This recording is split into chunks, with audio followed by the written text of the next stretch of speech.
I came home from my 12-hour shift at the hospital to find my front door wide open and boxes stacked in my living room. My unemployed brother Ryan was sprawled on my couch, beer in hand, while my parents directed movers to bring in his gaming setup. "We've decided Ryan needs family support during his transition," Mom announced without looking at me. "You have plenty of space." They'd used the spare key I'd given them for emergencies to move him in while I was saving lives.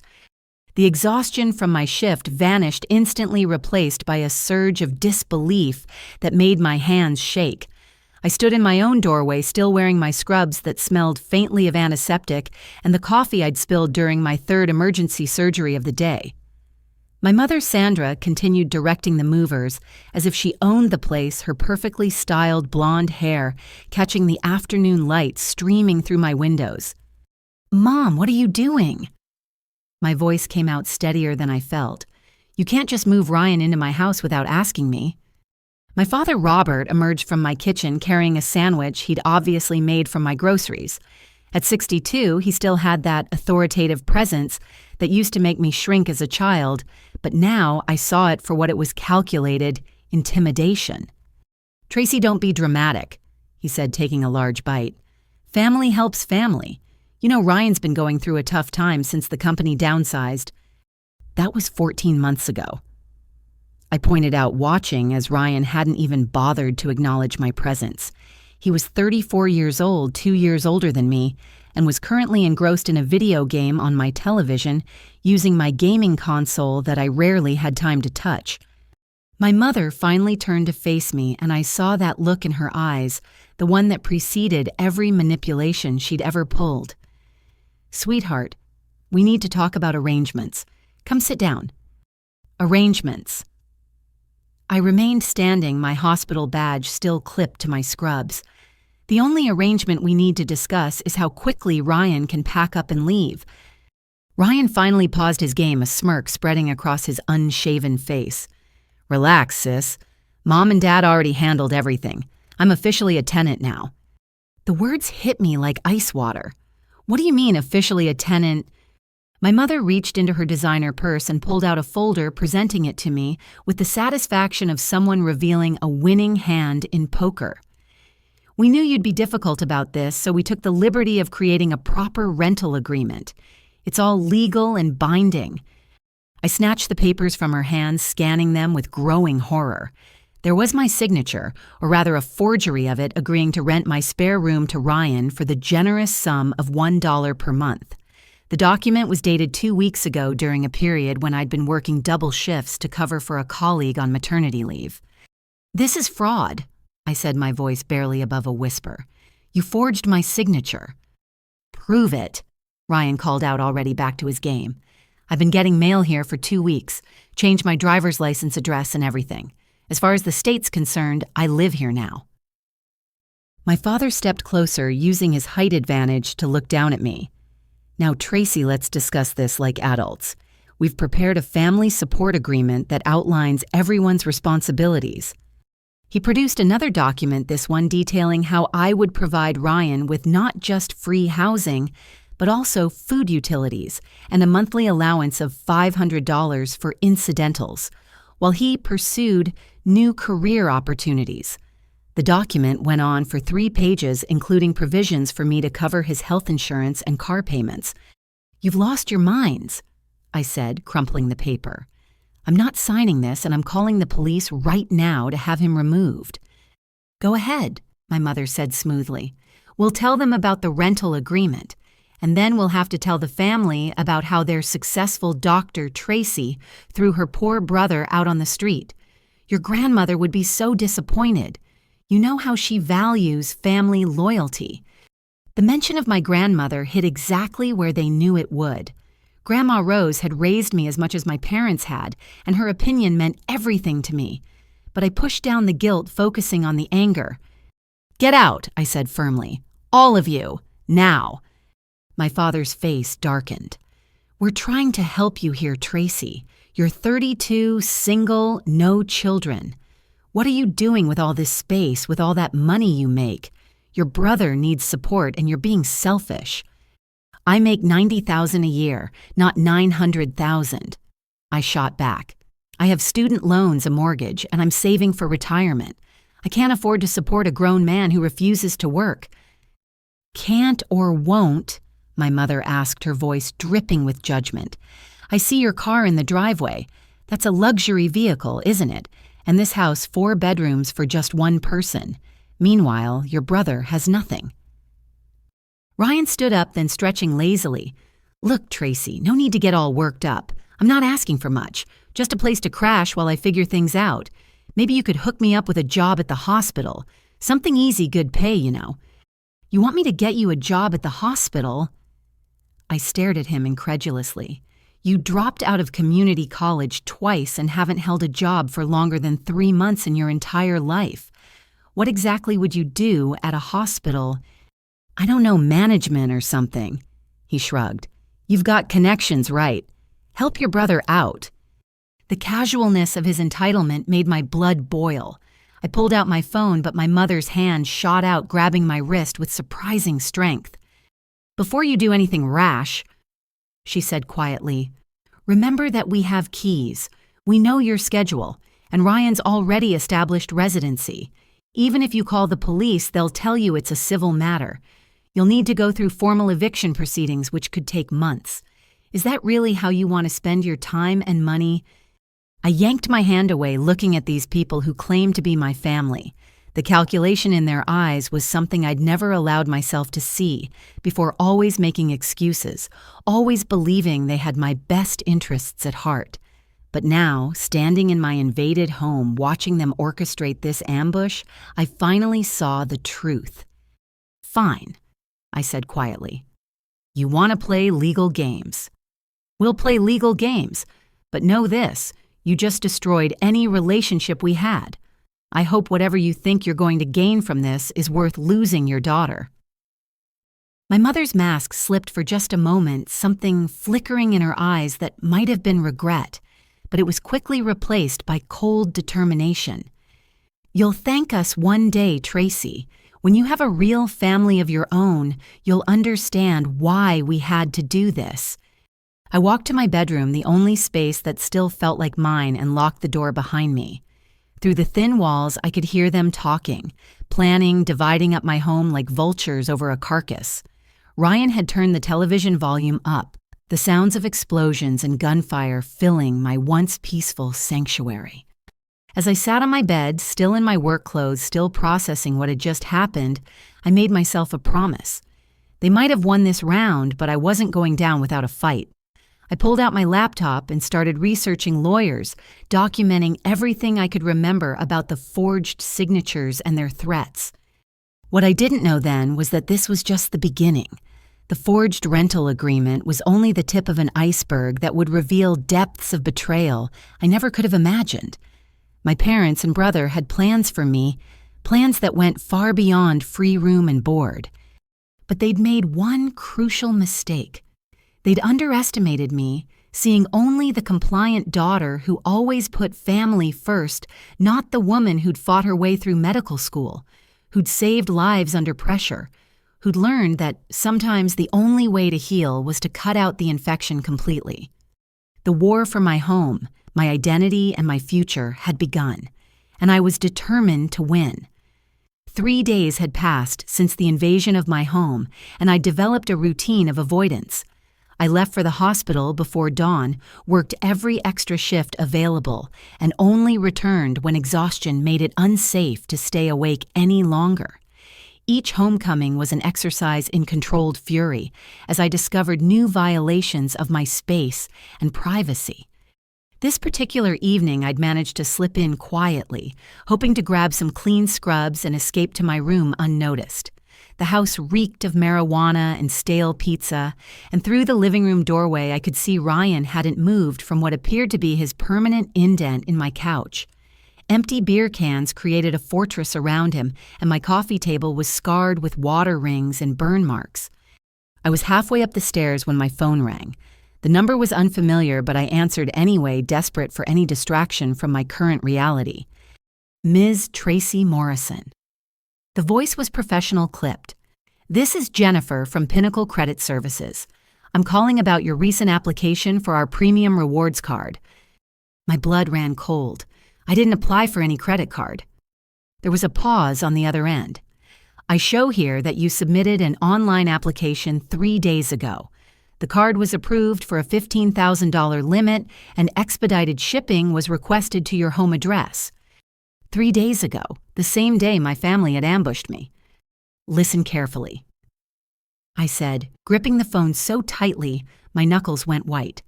I did not apply for that card. Someone has stolen my identity. I need you to cancel it immediately and flag it as fraud. I understand your concern, ma'am. However, the card has already been activated and there have been several purchases made. The current balance is $4,342. The world tilted. I had to sit down on the stairs, my legs suddenly unable to support me. $4,000. What was purchased? I see charges for electronics primarily, several gaming systems, a high-end computer television equipment. There are also charges at various restaurants and bars, as well as cash advances totaling $1,500. Each word was another nail in the coffin of my family relationships. I knew exactly who was behind this, and the betrayal cut deeper than any scalpel I'd ever wielded. I need a complete list of all charges emailed to me immediately, I managed to say. And I'm filing a fraud report. This is identity theft.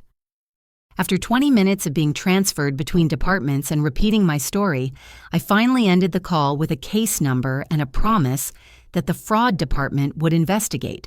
But I knew this was just the beginning. If Ryan had opened one card, there were probably others. I stormed down to the living room, no longer caring about avoiding confrontation. Ryan looked up lazily as I entered a new gaming headset around his neck that I recognized from the fraud department's list of purchases. Nice headset, I said, my voice dangerously calm. $400 at Tech World charged to a credit card opened in my name. Ring any bells? His face went through a series of expressions from surprise to calculation to finally settling on defiance. I don't know what you're talking about. I bought that with my own money. Really? And which job provided that money, Ryan? The one you haven't had in over a year. He stood up, trying to use his height advantage just like our father did. You need to chill out, Tracy. So uptight all the time. No wonder you can't keep a boyfriend. Don't change the subject. You stole my identity. You opened credit cards in my name. That's a federal crime. Prove it, he said with that same infuriating smirk. Besides, even if I did, which I didn't, we're family. Family helps each other out. You make good money. What's a few $1,000s to you? A few thousand. My voice rose despite my efforts to control it. You maxed out a $15,000 card in 3 days. 15,000. His eyes lit up with interest before he caught himself. I mean, that's crazy. Must be some mistake. My phone buzzed with another call, then another. 2 more credit card companies, both calling about suspicious activity on newly opened accounts.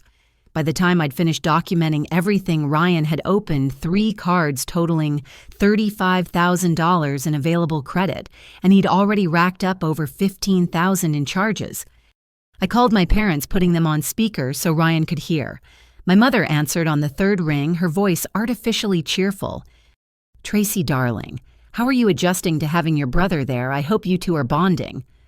Your son has stolen my identity and opened 3 credit cards in my name, I said, without preamble. He's charged over $15,000 in 3 days. I'm filing police reports for identity theft and fraud. The silence on the other end lasted long enough that I checked to make sure the call hadn't dropped. Finally, my father's voice came through calm and dismissive. Tracy, that's a very serious accusation. I'm sure there's been some misunderstanding. Ryan would never do something like that. I have documentation from 3 credit card companies, I replied. This isn't a misunderstanding, it's a crime. My mother's voice turned sharp. Now you listen to me, young lady. Your brother has been under a lot of stress. If he made a mistake, we handle it as a family. We don't involve the authorities over family matters. A mistake, he committed identity theft. He needed things for his fresh start. She continued as if I hadn't spoken. Gaming equipment for his streaming career, a new wardrobe for job interviews.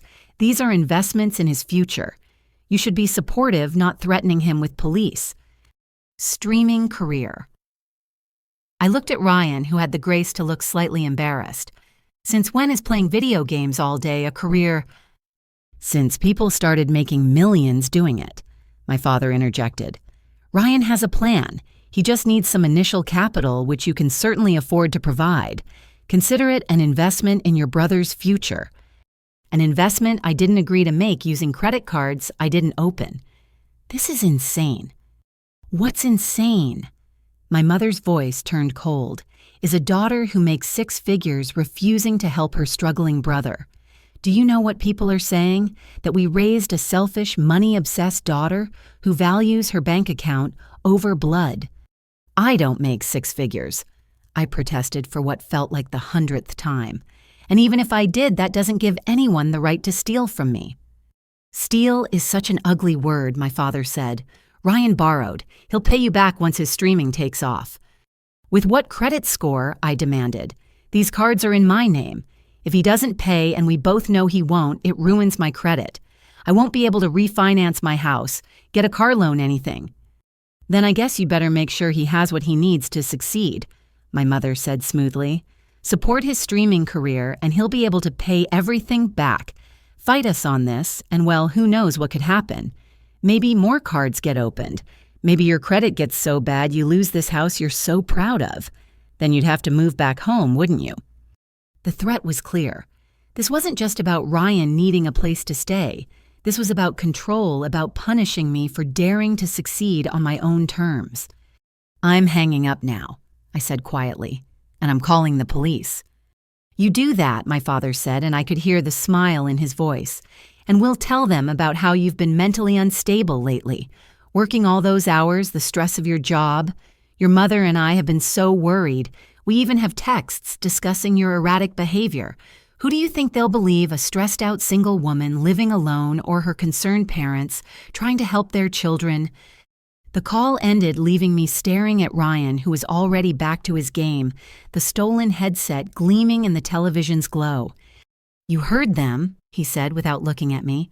Just go with it, Tracy. Make this easy on yourself. I retreated to my room and spent the night documenting everything. Screenshots of the fraudulent charges, recordings of my calls with the credit card companies, photos of Ryan with his ill-gotten gains. But I also did something else, something that would prove crucial later.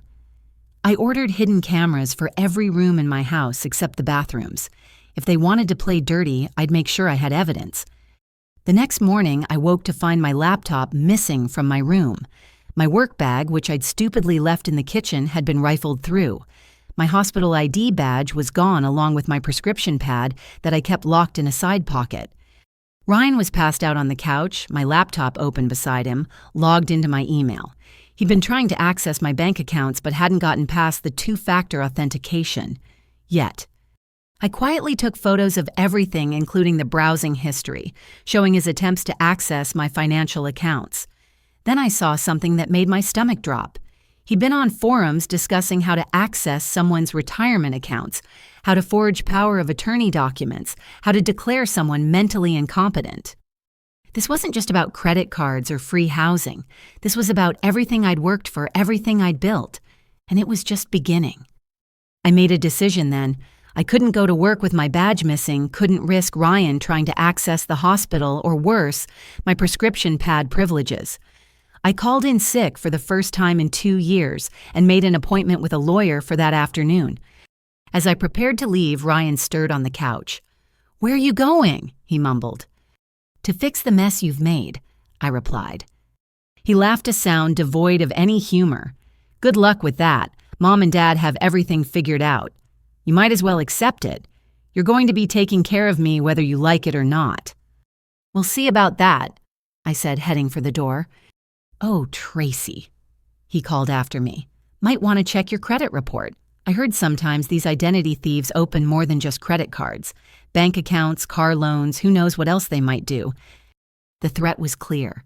Every day I fought them, more damage would be done to my financial life. But what Ryan and my parents didn't understand was that I'd spent years fighting for everything I had. I'd worked 36-hour shifts as a resident, saved lives while running on no sleep, made split-second decisions that meant the difference between life and death. They thought they were breaking me. In reality, they were just revealing who they really were. And now that I knew, I could fight back properly. The cameras would arrive tomorrow. The lawyer would help me understand my options, and somewhere in their arrogance, my family would make a mistake. They always did when they got overconfident. I just had to survive until then. The lawyer's news had been devastating, but not unexpected. Because Ryan had established residency and had a rental agreement, even a forged one evicting him could take up to 90 days through proper channels. The identity theft was a criminal matter, but proving Ryan was the perpetrator and not some random hacker would require investigation. My family had covered their tracks well.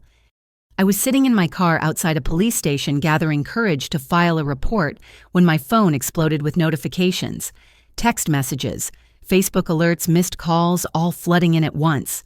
The first message I read was from my Aunt Helen, my mother's sister who lived in Portland. "Tracy, I'm disgusted by what I'm hearing. How can you be so heartless to your own brother? Your mother is in tears. Call me." Before I could process that, another text arrived from my cousin, Marcus. "Wow, Tracy, always thought you were one of the good ones. Guess money really does change people." Within minutes, I had over 40 messages, each more accusatory than the last.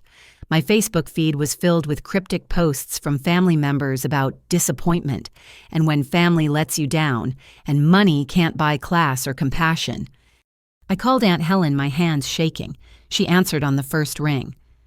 "Don't you dare try to explain yourself," she began without preamble. "Your mother told me everything. That poor boy Ryan trying to get back on his feet, and you won't even give him a place to stay when you live in that mansion all by yourself." "Aunt Helen, it's not a mansion. It's a 1,500 square foot house, and they moved him in without asking. Because they knew you'd say no. My God, Tracy, when did you become so cold? Your parents said you make $500,000 a year, and you won't spare a dime for your brother." "I make $90,000, not $500,000, and he's stolen my identity, opened credit cards. Your mother warned me you'd make up lies about him." Aunt Helen cut me off. "She said the stress of your job has made you paranoid that you're seeing crimes where there's just a brother trying to online shop for job interview clothes. Really, Tracy accusing him of identity theft. Have you no shame?" The conversation went downhill from there. By the time I hung up, Aunt Helen had called me selfish, materialistic, and suggested I needed therapy for my money obsession. She ended by saying she was glad my grandparents hadn't lived to see what I'd become. The calls kept coming. Uncle Stuart, my father's brother, accused me of forgetting where I came from. My cousin Lisa posted on Facebook about how some people think they're too good for family once they get a fancy degree. Even family members I hadn't spoken to in years were reaching out to express their disappointment. But the worst call came from my grandmother.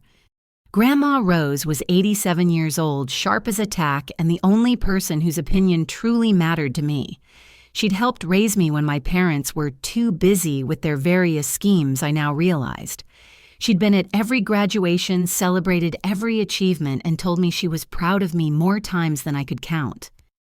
"Tracy, honey." Her voice was weak, trembling. "Is it true what your parents are telling me, that you've thrown Ryan out on the street?"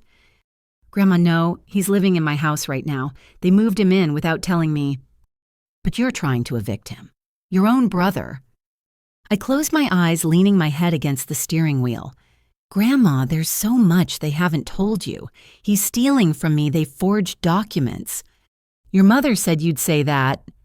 She interrupted, and I could hear the tears in her voice. "She said the pressure of your job has changed. You made you see the worst in everyone." "Tracy, sweetheart, I know Ryan can be difficult, but he's family. Your parents just want their children to support each other. Is that so wrong?" "Grandma, they're lying to you. I have proof." "I don't want to hear about proof and documents and all that legal nonsense," she said firmly. "I want to hear that my granddaughter still has a heart, that she still remembers what I taught her about family staying together. Can you tell me that Tracy? Can you tell me you'll work this out with your brother?" The disappointment in her voice broke something inside me. "Grandma, I love you, but you don't understand what's really happening here. What I understand is that I'm old, and I won't be around forever, and the thought of my grandchildren fighting like this breaks my heart. Your mother is beside herself. She says you've become someone she doesn't recognize. All she and your father want is for Ryan to have a chance to get back on his feet. Why is that too much to ask from someone who has so much?" After she hung up, I sat in my car and cried. Not the pretty, delicate tears of movies, but ugly, chest-heaving sobs that left me gasping. They'd weaponized the one person whose opinion could destroy me, and they'd done it with surgical precision. My phone rang again. This time it was my supervisor from the hospital, Dr. Patricia Chen. "Tracy, I'm sorry to call you on your day off, but I've received some concerning communications about you." My blood ran cold. Communications. "Several emails and phone calls from family members expressing worry about your mental state. They're suggesting that work stress has caused paranoid behavior, that you're making false accusations against family members, and that you might be a danger to yourself or others. One caller even suggested we should evaluate your fitness to practice medicine." "Dr. Chen, none of that is true. My family is—" I stopped realizing how it would sound. My family is trying to destroy me. My brother stole my identity. My parents are master manipulators. It all sounded exactly like the paranoid delusions they were claiming I had. "I'm not making any judgments, Tracy," Dr. Chen said carefully. "Your work has always been exemplary. But I need to ask, is everything okay? Are you dealing with unusual stress at home?" "Yes, but not in the way they're claiming. I can explain everything." "I think it would be best if you took some time off," she interrupted gently. "Just a week or two to sort out whatever is happening. I can't have family members calling the hospital board claiming one of our doctors is mentally unstable. You understand, don't you? It's just temporary until this blows over." This. Another blow. Now they were affecting my career, the one thing I'd built entirely on my own. "Of course," I managed to say. "I understand." After ending the call, I noticed Ryan had posted a video on Instagram. He was sitting in my living room looking disheveled and sad, speaking directly to the camera. "Hey everyone, I just wanted to address some stuff that's been going on. As many of you know, I've had a tough year after losing my job. My parents. God bless them, arranged for me to stay with my sister while I get back on my feet. But it's been hard. She's made it clear I'm not welcome, and now she's making wild accusations trying to get me arrested just for existing in her space. I don't understand what happened to the sister I grew up with, but I'm praying she gets the help she needs. Mental health is so important, and I think the stress of her job has really affected her. If you're watching this, Tracy, I love you and I'm here for you when you're ready to accept help." The comments were already flooding in. People I'd gone to high school with, distant relatives, even some colleagues were expressing sympathy for Ryan and concern for my mental health. He'd turned me into the villain and himself into the victim with one 3-minute video. I finally made it into the police station, but the officer taking my report seemed skeptical from the start. When I mentioned that my family was spreading rumors about my mental stability, I saw his expression shift. Every additional detail I provided seemed to confirm in his mind that I was the unstable one. He took my report, but I could tell it would sit in a pile somewhere uninvestigated. By the time I got home, the house was full of people. My parents had invited what looked like half our extended family for an intervention. They sat in my living room on my furniture, eating food from my kitchen, all looking at me with a mixture of pity and concern. "Tracy, sweetheart, come sit down," my mother said, patting the spot next to her on my own couch. "We're all here because we love you and we're worried about you." "Get out of my house," I said quietly. "All of you." "You see," my father said to the assembled group, "this is what we've been dealing with. Hostile paranoid making accusations. Tracy, you need help. What I need is for you to stop spreading lies about me and get out of my house." "There she goes again," Ryan said sadly from his spot in my favorite armchair. "It's been like this for days. I'm honestly scared to be alone with her sometimes." My cousin Janet, who I'd always been close to, stood up and approached me. "Tracy, we're not judging you. Everyone goes through tough times, but you need to admit you need help. This jealousy toward Ryan, these false accusations, it's not healthy." Jealousy. I laughed, but it sounded hysterical even to my own ears. He stole my identity. He's opened credit cards in my name. Or, my mother said gently, as if speaking to a child, "You opened those cards yourself during a manic episode and now you don't remember. The doctor said that can happen with stress-induced psychosis." "What doctor?" I demanded. "The one I consulted about your behavior," she replied smoothly. "He said accusatory behavior and false memories are common symptoms." They'd thought of everything. Every truth I tried to tell had been preemptively countered with a lie. Every piece of evidence I had was explained away as a delusion. They'd created an alternate narrative where I was the problem, and they'd spread it so effectively that everyone believed it. The intervention lasted 2 hours. Person after person stood up to share their concerns about my behavior, my obvious mental health crisis, my cruel treatment of poor Ryan. By the end, I was exhausted, outnumbered, and starting to question my own reality. After everyone left, my parents lingered. My mother approached me with what looked like genuine concern. "Tracy, we can make all this go away," she said softly. "Just sign the family support agreement. Accept that Ryan needs your help. Stop all this nonsense about police and lawyers. The family will see that you've come to your senses. Your job won't be in jeopardy, and we can all move forward together. All I have to do is let you steal everything from me," I said flatly. "All you have to do is be the daughter we raised you to be," my father corrected.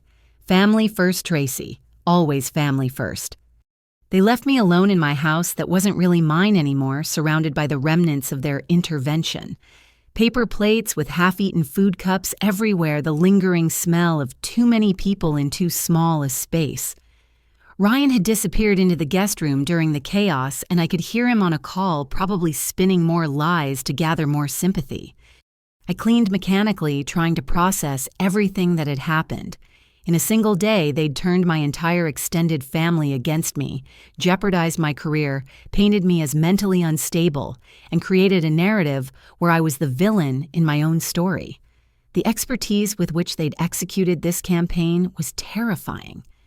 As I loaded the dishwasher with glasses my relatives had used while discussing my mental health, I remembered something Dr. Chen had said during my residency. The most dangerous patients aren't the ones who come in raving. They're the ones who smile while they poison you. My family was poisoning me slowly and methodically with a smile on their faces and concern in their voices.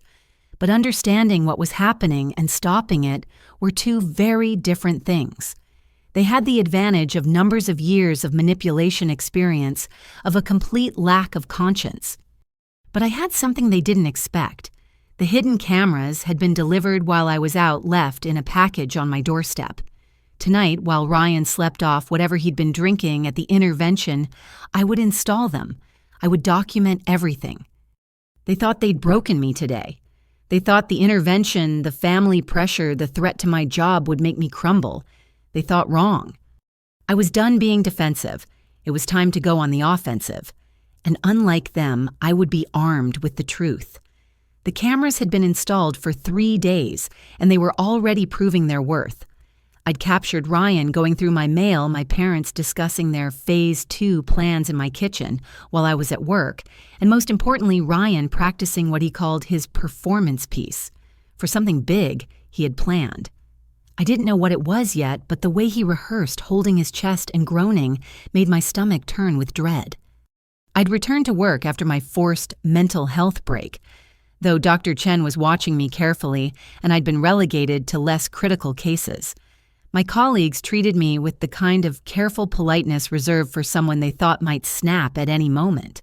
The rumor mill had been working overtime, fed by my family's strategic calls and emails.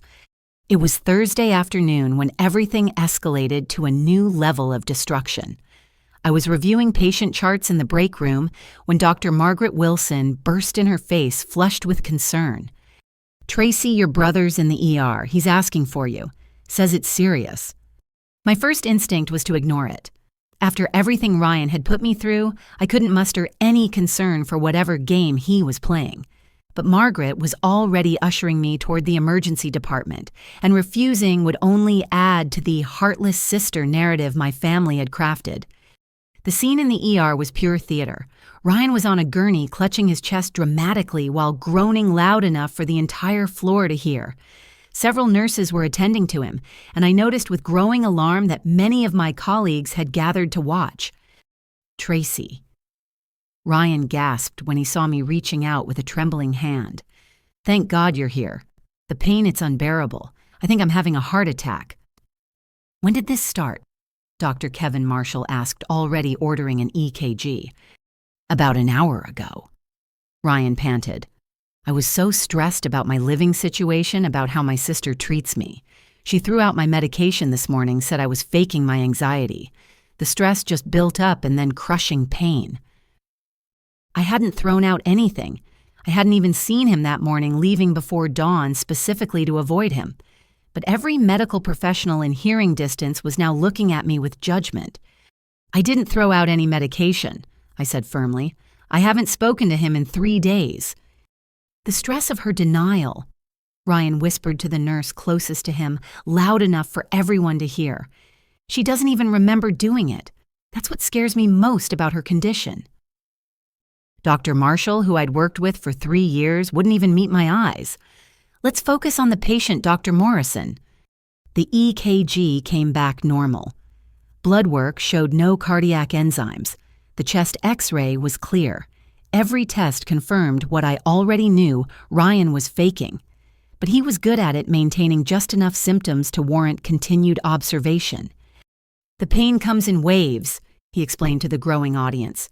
"My therapist says it's panic attacks brought on by domestic stress, living with someone who resents you, who threatens you daily, who's tried to poison your food."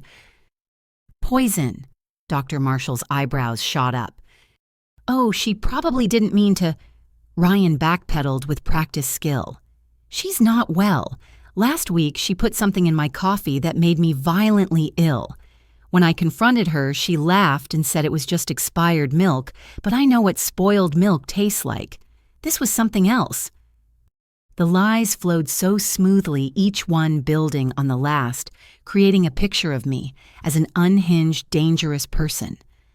I watched my colleagues' faces change, saw the suspicion growing in their eyes. These people who had trusted me with lives were now wondering if I was capable of poisoning my own brother. "Ryan, stop lying," I said, my voice shaking with suppressed rage. "You know none of that happened." He clutched his chest harder, the monitors showing a slight uptick in heart rate that he'd probably caused by holding his breath. "See, even now, when I'm in pain, she attacks me. This is what I live with every day. The verbal abuse, the gaslighting, the threats." "Has he been evaluated by psych—" I asked Dr. Marshall, trying to bring some medical rationality to the situation. "Are you suggesting your brother is mentally ill?" Dr. Marshall's tone was sharp. "That seems inappropriate, Dr. Morrison, given your relationship and the circumstances." Before I could respond, Ryan's performance reached new heights. "I need to tell someone," he said, tears now streaming down his face. "I'm scared of her. Last night I heard her on the phone talking about making me disappear. She has access to drugs here, knows how to make things look natural. I'm terrified to eat anything she's touched, to take any medication she might have tampered with." The emergency department fell silent. Even the usual chaos of medical care seemed to pause as everyone processed this accusation. A doctor potentially planning to murder her brother, using hospital resources to do it. "That's enough."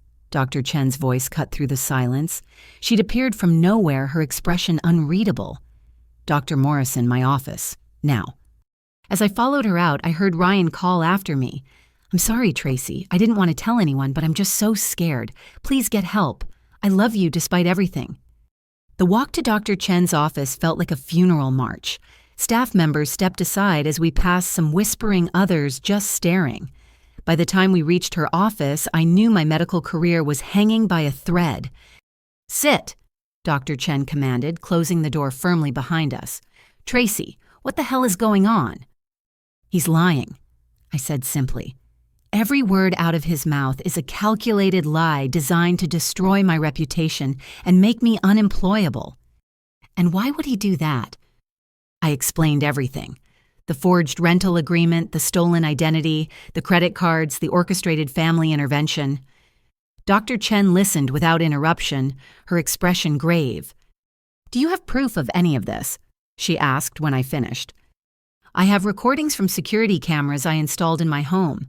They show Ryan and my parents discussing their plans to discredit me and force me to support him financially. I have documentation of the fraudulent credit cards, the forged signatures.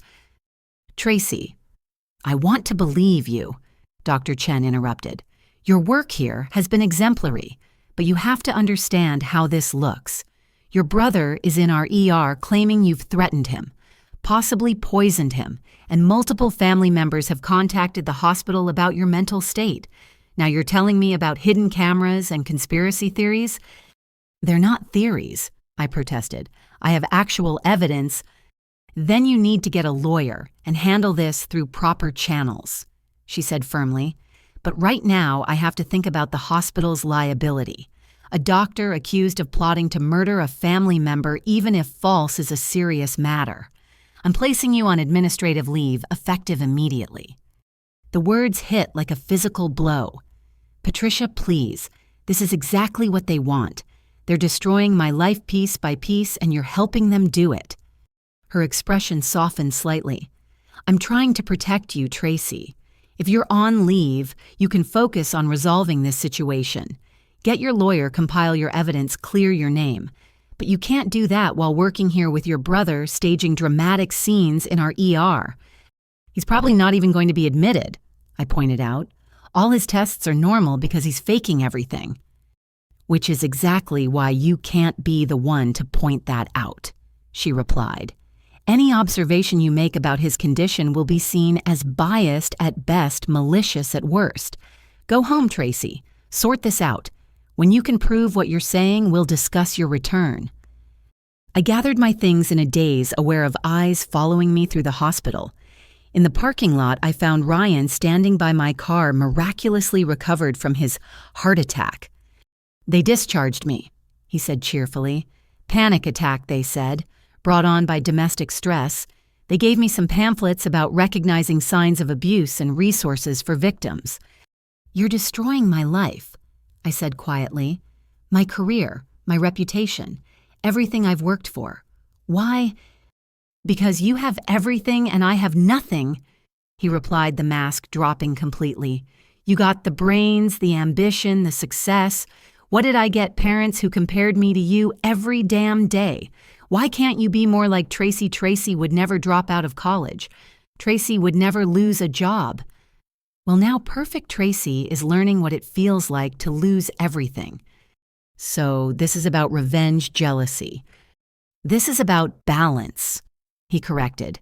You've had your turn at the top. Now it's mine. And the beautiful part is the more you fight, the crazier you look. Every accusation you make just proves how paranoid you are. Every piece of evidence you present looks like the desperate fabrication of a disturbed mind. The cameras caught everything, I warned. Your whole performance practice, mom and dad's planning sessions, all of it. His smile widened. You mean the hidden cameras you secretly installed in the house where I legally live, the ones you're using to spy on your family? Yeah, that doesn't sound creepy or unstable at all. I'm sure everyone will see that as the behavior of a rational person. He was right. They'd turned even my evidence into proof of my instability. Every move I made to defend myself only tightened the noose they'd placed around my neck. Oh, before I forget, Ryan added, pulling out his phone, I should probably mention that I've been in contact with several medical malpractice attorneys. They're very interested in hearing about a doctor who's been making threats against a patient. Even if nothing comes of it, the investigation alone should keep you out of medicine for a good long while. I never threatened you. That's not what witnesses heard today. Amazing how memory works, isn't it? People tend to remember what fits the narrative they've been given, and thanks to Mom and Dad's groundwork, everyone's primed to see you as the unstable, dangerous one. Even your colleagues are starting to wonder what else you might be capable of. He walked away, leaving me standing in the parking lot of the hospital where I'd built my career, my reputation, my identity. In less than 2 weeks, my family had systematically destroyed my relationship with extended family, my standing at work, and my credibility as a professional, and we were just getting started. But as I drove home, something Ryan said stuck with me. He'd mentioned Mom and Dad's planning sessions, which meant he knew about the cameras. If he knew and wasn't worried, what did that mean? What were they planning that they were so confident about? I was about to find out that my family's ambitions went far beyond free housing and credit card fraud. The workplace disaster was just another step in a much larger plan. And despite all my evidence, all my preparation, I was playing catch-up to a game where they'd written all the rules. The war for my life was escalating, and I was running out of moves. But I still had one advantage they didn't know about Aunt Patricia, my father's estranged sister, who'd been mysteriously absent from the family intervention. She'd sent me a single text that day. "Don't trust anyone. Call me when you're ready to fight back." It was time to make that call. The law office of Brennan and Associates was located in a gleaming downtown tower, all marble floors and floor-to-ceiling windows that made me feel small and out of place in my wrinkled scrubs. I'd driven straight there after leaving the hospital, Patricia's text burning in my mind. But first, I needed professional legal advice. James Brennan was nothing like the aggressive bulldog lawyer I'd expected. Soft-spoken, with kind eyes behind wire-rimmed glasses, he listened to my story without interruption, occasionally jotting notes in precise handwriting. When I finished, he set down his pen and delivered the news I'd been dreading. Binned. "Ms. Morrison, I'll be frank with you. Your situation is legally complex and frankly quite sophisticated in its construction. Your family has created what we call a legal maze. Multiple overlapping issues that make any single action difficult. But surely the forged rental agreement is enough to start eviction proceedings immediately." He shook his head slowly. "Unfortunately, no. Your brother has established what appears to be legitimate tenancy. He receives mail there has a driver's license listing your address and has been residing there for several weeks now. The forged signature on the rental agreement is concerning, yes, but proving forgery requires handwriting experts' documentation and time. Meanwhile, he remains a legal tenant.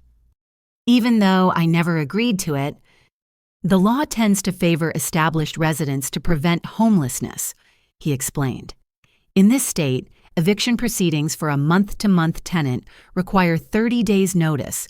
Then if they don't leave you file for eviction, wait for a court date, which could be another 30 to 60 days out, and then even if you win, the sheriff needs to schedule the actual eviction. Best case scenario, you're looking at 90 days. Worst case, if he fights it and claims hardship, 6 months or more."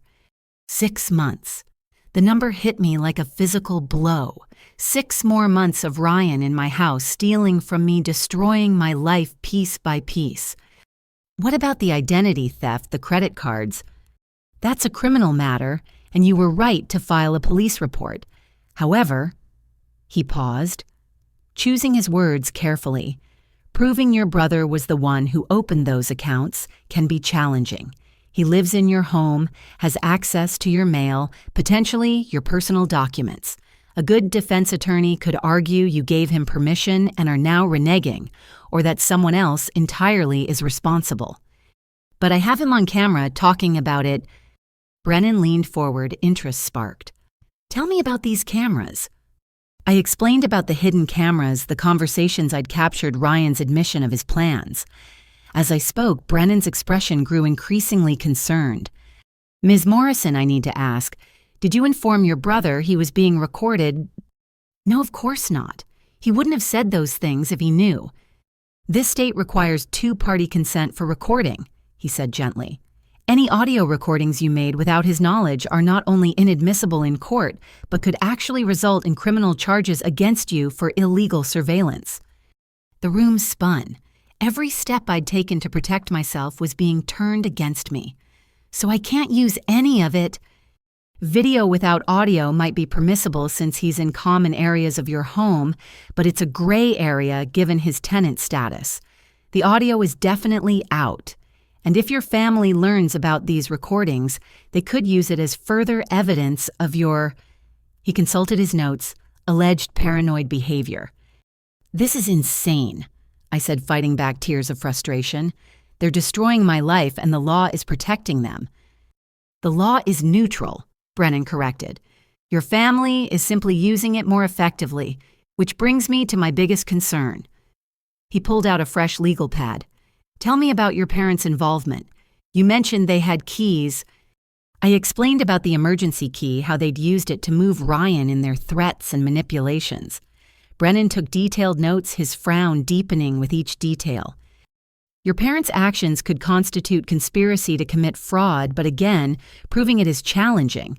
They'll claim they were trying to help both their children, that they believed you'd verbally agreed to help Ryan, that any documents were misunderstandings rather than deliberate forgery.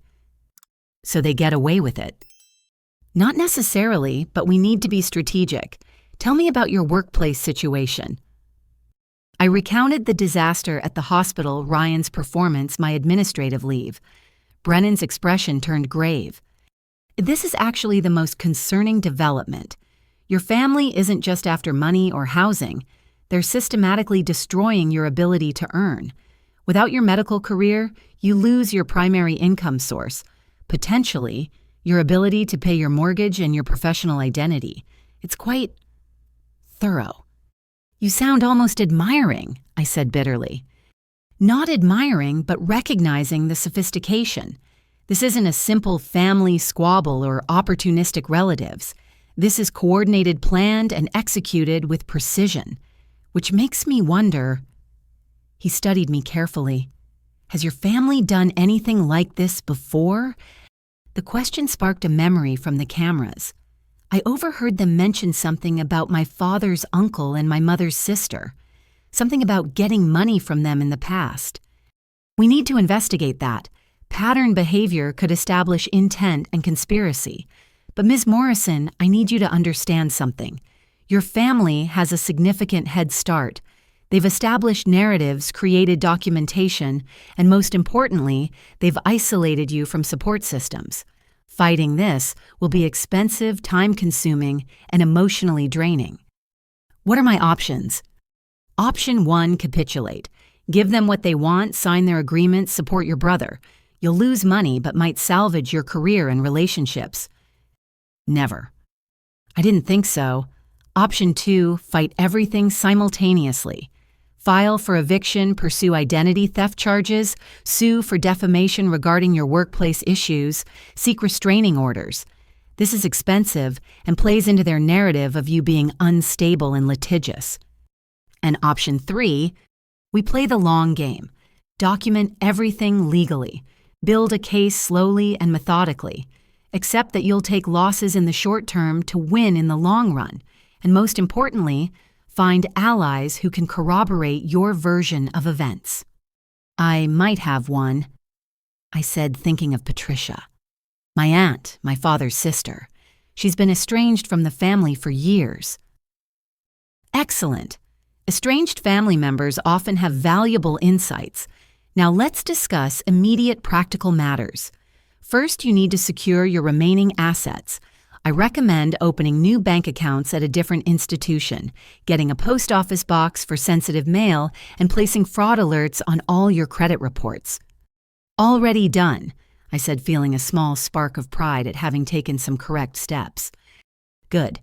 Next, change all passwords, enable two-factor authentication on everything, and assume any device or account your family has had access to is compromised. Get a new phone if necessary. New email addresses for anything sensitive.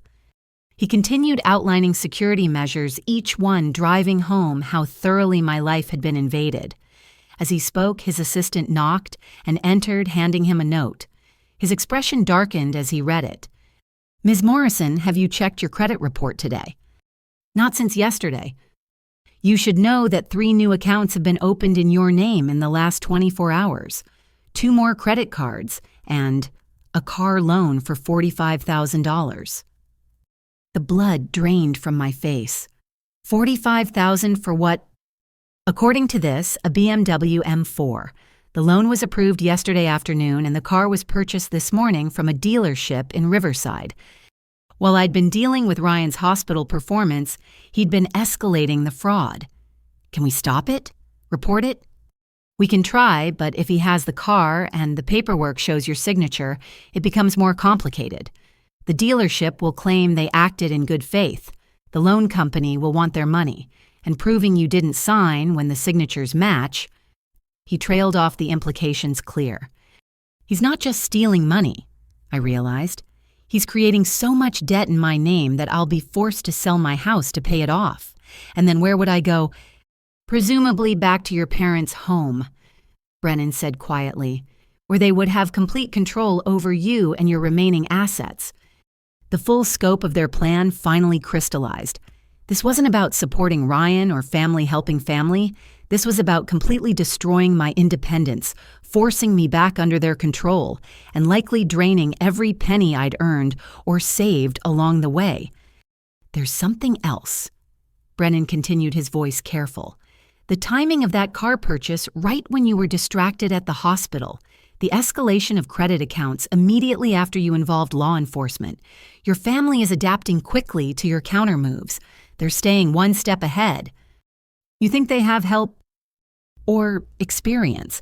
You mentioned they might have done this before. Ms. Morrison, I think we need to consider the possibility that your family has made a living out of this kind of fraud. The sophistication, the psychological manipulation, the legal knowledge, these aren't amateur moves. So what do I do? First, you hire me officially. He slid a retainer agreement across the desk.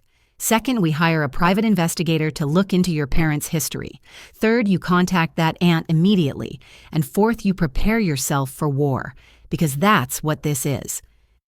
I signed the agreement, wrote a check that represented a significant portion of my savings, and felt a mix of relief and terror.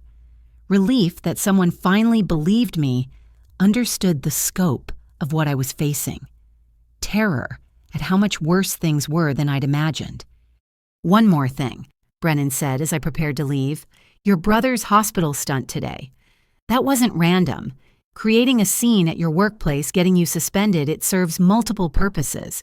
It supports their narrative of your instability, removes you from your support network, and gives them more time to operate without your interference. Expect more theatrical performances, and expect them to escalate. How could it get worse? In my experience, Ms. Morrison, when family members are willing to destroy your career and steal your identity, there's very little they won't do. Be very careful. Consider staying somewhere else for a while. He's in my house. I'm not letting him drive me from my own home. Then upgrade your security. Cameras are good, but make sure you have locks he can't access. Document any threats, even veiled ones. And Ms. Morrison, if at any point you feel physically unsafe, don't hesitate. Call the police immediately. I left his office with a legal strategy, but also with a deeper understanding of my situation. This wasn't a family dispute that had gotten out of hand. This was a calculated assault on every aspect of my life by people who'd apparently done it before and gotten away with it. As I drove home, my new burner phone rang. Patricia's name appeared on the screen. Tracy, I heard about what happened at the hospital. We need to meet, tonight. What I have to tell you about your parents, it's worse than you know, and we don't have much time. They're planning something big, and once they pull it off, fighting back will be impossible. I agreed to meet her at a coffee shop in an hour. As I hung up, I noticed a BMW M4 in my driveway, bright red and gleaming in the afternoon sun. Ryan was standing beside it, keys in hand, talking to someone on the phone. Yeah, she just pulled up, I heard him say as I got out of my car. No, she can't do anything about it. I made sure of that. He turned to me with a triumphant smile. Nice car, right? I figured if you're going to destroy your credit anyway with these wild accusations, might as well get something nice out of it. I walked past him without a word, but he followed. By the way, Mom and Dad are coming for dinner. They want to discuss your situation and see if we can work out something that doesn't involve you losing everything. You should listen to them, Tracy. This is your last chance to make things easy on yourself. Inside, I found my parents already in my kitchen, my mother cooking at my stove while my father sat at my table reviewing documents. The violation of my space was so complete, so casual, that I felt something break inside me. But I remembered Brennan's words, play the long game, document everything. And so I said nothing, just walked to my room and locked the door. I had an hour before meeting Patricia, an hour to prepare for learning just how deep this conspiracy went. The war for my life was escalating, but for the first time I wasn't fighting alone. I had a lawyer who understood the game, an aunt who knew the players, and most importantly, the growing certainty that my family had underestimated one crucial thing. They thought breaking me professionally and financially would destroy me. They didn't understand that every attack was forging me into someone stronger, someone who could fight as dirty as they could, someone who could play the long game too. The consultation had shown me the battlefield. Now it was time to learn about my enemies. The coffee shop Patricia had chosen was 40 minutes outside the city, a deliberate choice she explained when I arrived. "Your parents have been keeping tabs on you," she said without preamble as I slid into the booth across from her. "They probably know about the lawyer, definitely know about your credit monitoring, but they don't know we're in contact." Patricia looked older than her 68 years stress lines carved deep around her eyes and mouth. But those eyes were sharp, alert, missing nothing, as she pulled a thick manila folder from her bag. "Before we begin, show me your phone." I placed my new burner phone on the table. She examined it carefully, then nodded approval. "Good. Leave it on the table. They might have found a way to activate it remotely." She pulled out what looked like a small radio and turned it on. Static filled the air between us. "White noise generator, just in case." "Patricia, what is all this? You're acting like we're in a spy movie." "That's because you don't yet understand who your parents really are," she said grimly. "Tracy, what do you know about your family's history? Your grandparents, where the money came from?" Dad always said Grandpa Morrison had successful investments. Mom's family had some property in California that they sold. Patricia laughed bitterly. Successful investments. Is that what they call it now? She opened the folder and spread out newspaper clippings, legal documents photos. "Your grandfather Morrison died penniless in a state nursing home after your parents drained every cent he had. The property your mother's family owned, they stole it from her elderly aunt using forged power of attorney documents." I stared at the evidence before me, newspaper clippings from 20 years ago with headlines like, "Elderly man claims children stole life savings," and "Family dispute leaves widow homeless." "This can't be right," I whispered, but even as I said it, pieces were clicking into place. The way we'd moved frequently when I was young, the family members who'd suddenly stopped visiting, the whispered arguments I'd overheard but never understood.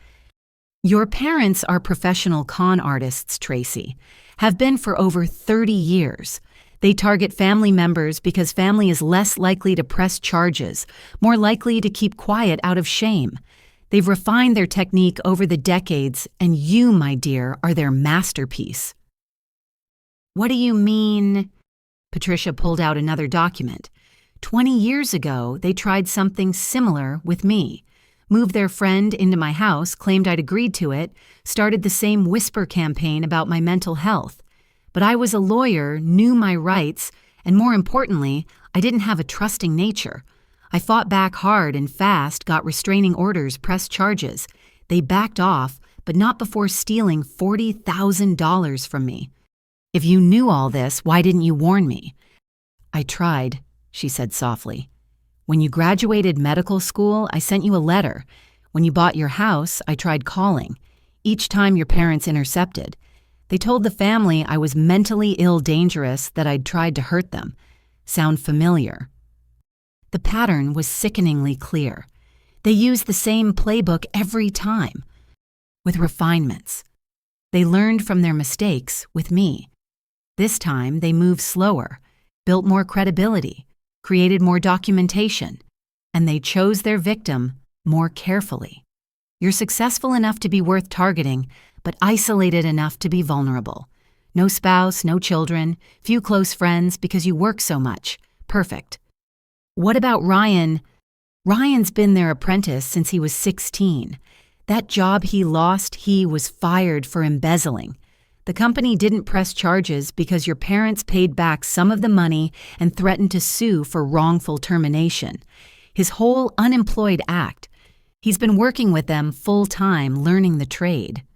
She pulled out more documents, case files, court records, financial statements. My parents had left a trail of destruction across 3 states, always moving on before consequences caught up, always targeting family or close friends who could be emotionally manipulated into silence. Here's the Aunt Margaret situation, Patricia continued. Your mother's sister. They convinced her to co-sign business loans for a fake company. When the loans defaulted, Margaret lost her house. She lives in a tiny apartment now, too ashamed to tell anyone what happened. And Uncle Carl, your father's older brother. They got power of attorney when he had surgery, emptied his accounts while he was recovering.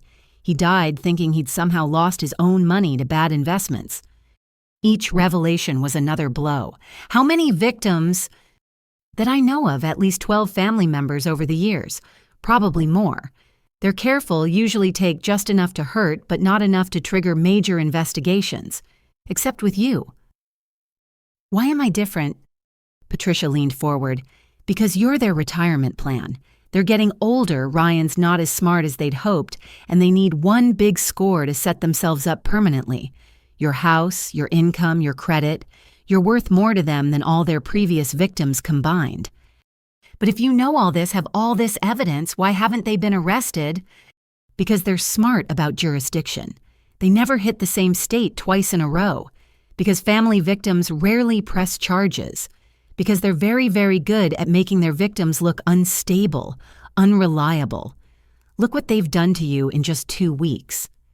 I thought about my suspended medical license, my family turning against me, the narrative of mental illness they'd crafted. The hospital incident today that was planned. Everything is planned. Tracy, I need you to understand something. The BMW Ryan bought. That wasn't impulsive. They know you'll have to report it stolen to avoid the payments, but when you do, he'll produce documents showing you gave him permission. Security footage from the dealership will show him calmly purchasing it, not the behavior of someone committing fraud. It's another trap. So what do I do? Patricia pulled out the last set of documents from her folder. Fight smarter, not harder. I've spent 20 years documenting their crimes, tracking their victims, building a case. But I needed someone current. Someone they were actively targeting who could provide fresh evidence. You're that person. The cameras I installed are probably already compromised. They knew you'd install them, probably even expected it. Check your footage carefully. I guarantee key conversations are missing or corrupted. My heart sank. Then how do I prove anything? By understanding their end game and getting ahead of it. Their pattern is always the same in the final phase. They create a crisis that forces their victim to sign over major assets. With previous victims, it was medical emergencies, fake debts, threatened lawsuits. With me, they're going for guardianship, complete control over your assets, your medical decisions, your life, the mental health narrative, the workplace incidents, the family testimony. It's all building toward having you declared incompetent. The room spun. They can't do that. I'm a doctor. I'm clearly competent. Are you? According to the narrative they've built, you're paranoid delusional, making false accusations, potentially violent. You've been suspended from work. You're claiming wild conspiracies about your family. You've installed hidden cameras to spy on people. A sympathetic judge, especially one who hears from a dozen concerned family members. This is insane. No, it's brilliant. Evil, but brilliant. Once they have guardianship, they can sell your house, drain your accounts, make medical decisions for you. You could spend years fighting it, and meanwhile, they control everything. So how do I stop them? Patricia smiled for the first time since I'd arrived. By beating them at their own game. I have contacts at the FBI who've been very interested in interstate fraud cases. But we need current evidence proof of the pattern. Your situation could be the key to bringing them down, but we have to move fast. The FBI won't that escalate things. Tracy, things are already escalated. While you were at your lawyer's office today, your parents filed paperwork with the county. I have a contact there who alerted me. They're seeking an emergency psychiatric evaluation for you, claiming you're a danger to yourself and others. If they get it, you could be held for 72 hours, and during that time, they'll ransack everything I finished. Take whatever they want, probably manufacture more evidence of my instability. Exactly. We have maybe 48 hours before a judge rules on their petition. We need to strike first. What about Ryan's testimony? He lives there, he'll say whatever they want. Patricia's expression hardened. Ryan's their weakness. He's arrogant, sloppy. Your parents are careful, but Ryan likes to brag. Get him talking, stroke his ego, and he'll confess everything. But you need witnesses, and they need to be unimpeachable. Everyone thinks I'm crazy. Not everyone. Your lawyer believes you. I believe you. And I think once we present the pattern show, the history others will too. But we need Ryan on record admitting to the fraud, and we need it fast. She pulled out a business card. This is Special Agent David Chen, FBI Financial Crimes Division. He's expecting your call. He's been tracking your parents for 3 years, but never had enough for a solid case. Your situation changes that. What if they find out I'm working with the FBI? Then they'll accelerate their timeline, make mistakes. Desperate people always do. But Tracy, I need you to understand the risks. Your parents have never been cornered before. When they realize the walls are closing in, they may become dangerous. Not physically. That's not their style. But they'll pull every emotional manipulation, every dirty trick they know. I took the card feeling the weight of what I was about to do. What's their biggest weakness? Greed, Patricia said without hesitation. They always want more than they should take. With you, they could have settled for free rent for Ryan, maybe some spending money. But they want everything, and that greed makes them vulnerable. That and their absolute certainty that family loyalty will protect them in the end. They genuinely believe their victims won't follow through with prosecution because family doesn't betray family. They're wrong. I know. But Tracy, prepare yourself. When this comes out, the family will splinter. Some will believe you, others never will. You'll lose relationships, maybe permanently. Are you ready for that? I thought about Grandma Rose, about the cousins I'd grown up with, the aunts and uncles who'd been at every birthday. Then I thought about the hospital, my suspension, my stolen identity, my invaded home. I already lost them when they believed I was crazy. At least this way I get the truth out there. Patricia reached across the table and squeezed my hand. Your grandfather would be proud. He saw through them at the end, tried to warn people, but by then, they'd already painted him as senile. Don't let them do the same to you. We spent another hour going through the evidence, planning next steps. Patricia gave me copies of everything, told me to hide them somewhere my family couldn't access. She also gave me a recording device disguised as a pen, explaining that while secret recordings might not be admissible in court, they could direct the FBI investigation. As we prepared to leave, Patricia grabbed my arm. One more thing. The man your mother was on the phone with earlier today, I recognize the name. He's a psychiatrist who lost his license for taking bribes to provide false diagnoses. If they're bringing him in, they're going to try to have me committed. Within the week, I'd guess. Be very careful, Tracy. Don't give them any ammunition. No emotional outbursts, no confrontations. Play the perfect stable daughter while we build our case. I drove home in darkness, the weight of Patricia's revelations crushing. My entire life had been built on lies, my family, a criminal enterprise that had destroyed dozens of lives. And I was next on their list. But as I pulled into my driveway past Ryan's stolen BMW, I felt something shift inside me. Fear transformed into determination. They'd made one crucial error in targeting me. They'd assumed I was weak, isolated, controllable. They didn't realize that the same drive that got me through medical school, that let me save lives under pressure, that built my career from nothing, was now focused entirely on stopping them. The hunter was about to become the hunted, and thanks to Patricia, I finally understood both the game and the players. The real fight was about to begin. I spent the night after meeting Patricia in a state of hypervigilance, organizing the evidence she'd given me into a hidden safe deposit box I'd rented across town. Every sound in the house made me jump, wondering if this was the moment my parents would escalate their plans. But the morning came quietly, with only the sound of Ryan snoring from the guest room breaking the silence. Following Patricia's advice, I played the perfect daughter. I made breakfast, left a plate for Ryan, and even sent my mother a text asking if she needed anything from the store. Her response was immediate and saccharine. "Just your happiness, sweetheart. Dad and I worry so much about you." I was reviewing the FBI agent's contact information when the doorbell rang. Through the peephole, I saw 2 police officers standing on my porch. My heart hammered as I opened the door. "Dr. Tracy Morrison," the older officer asked. "Yes. We're here to serve you with a temporary restraining order.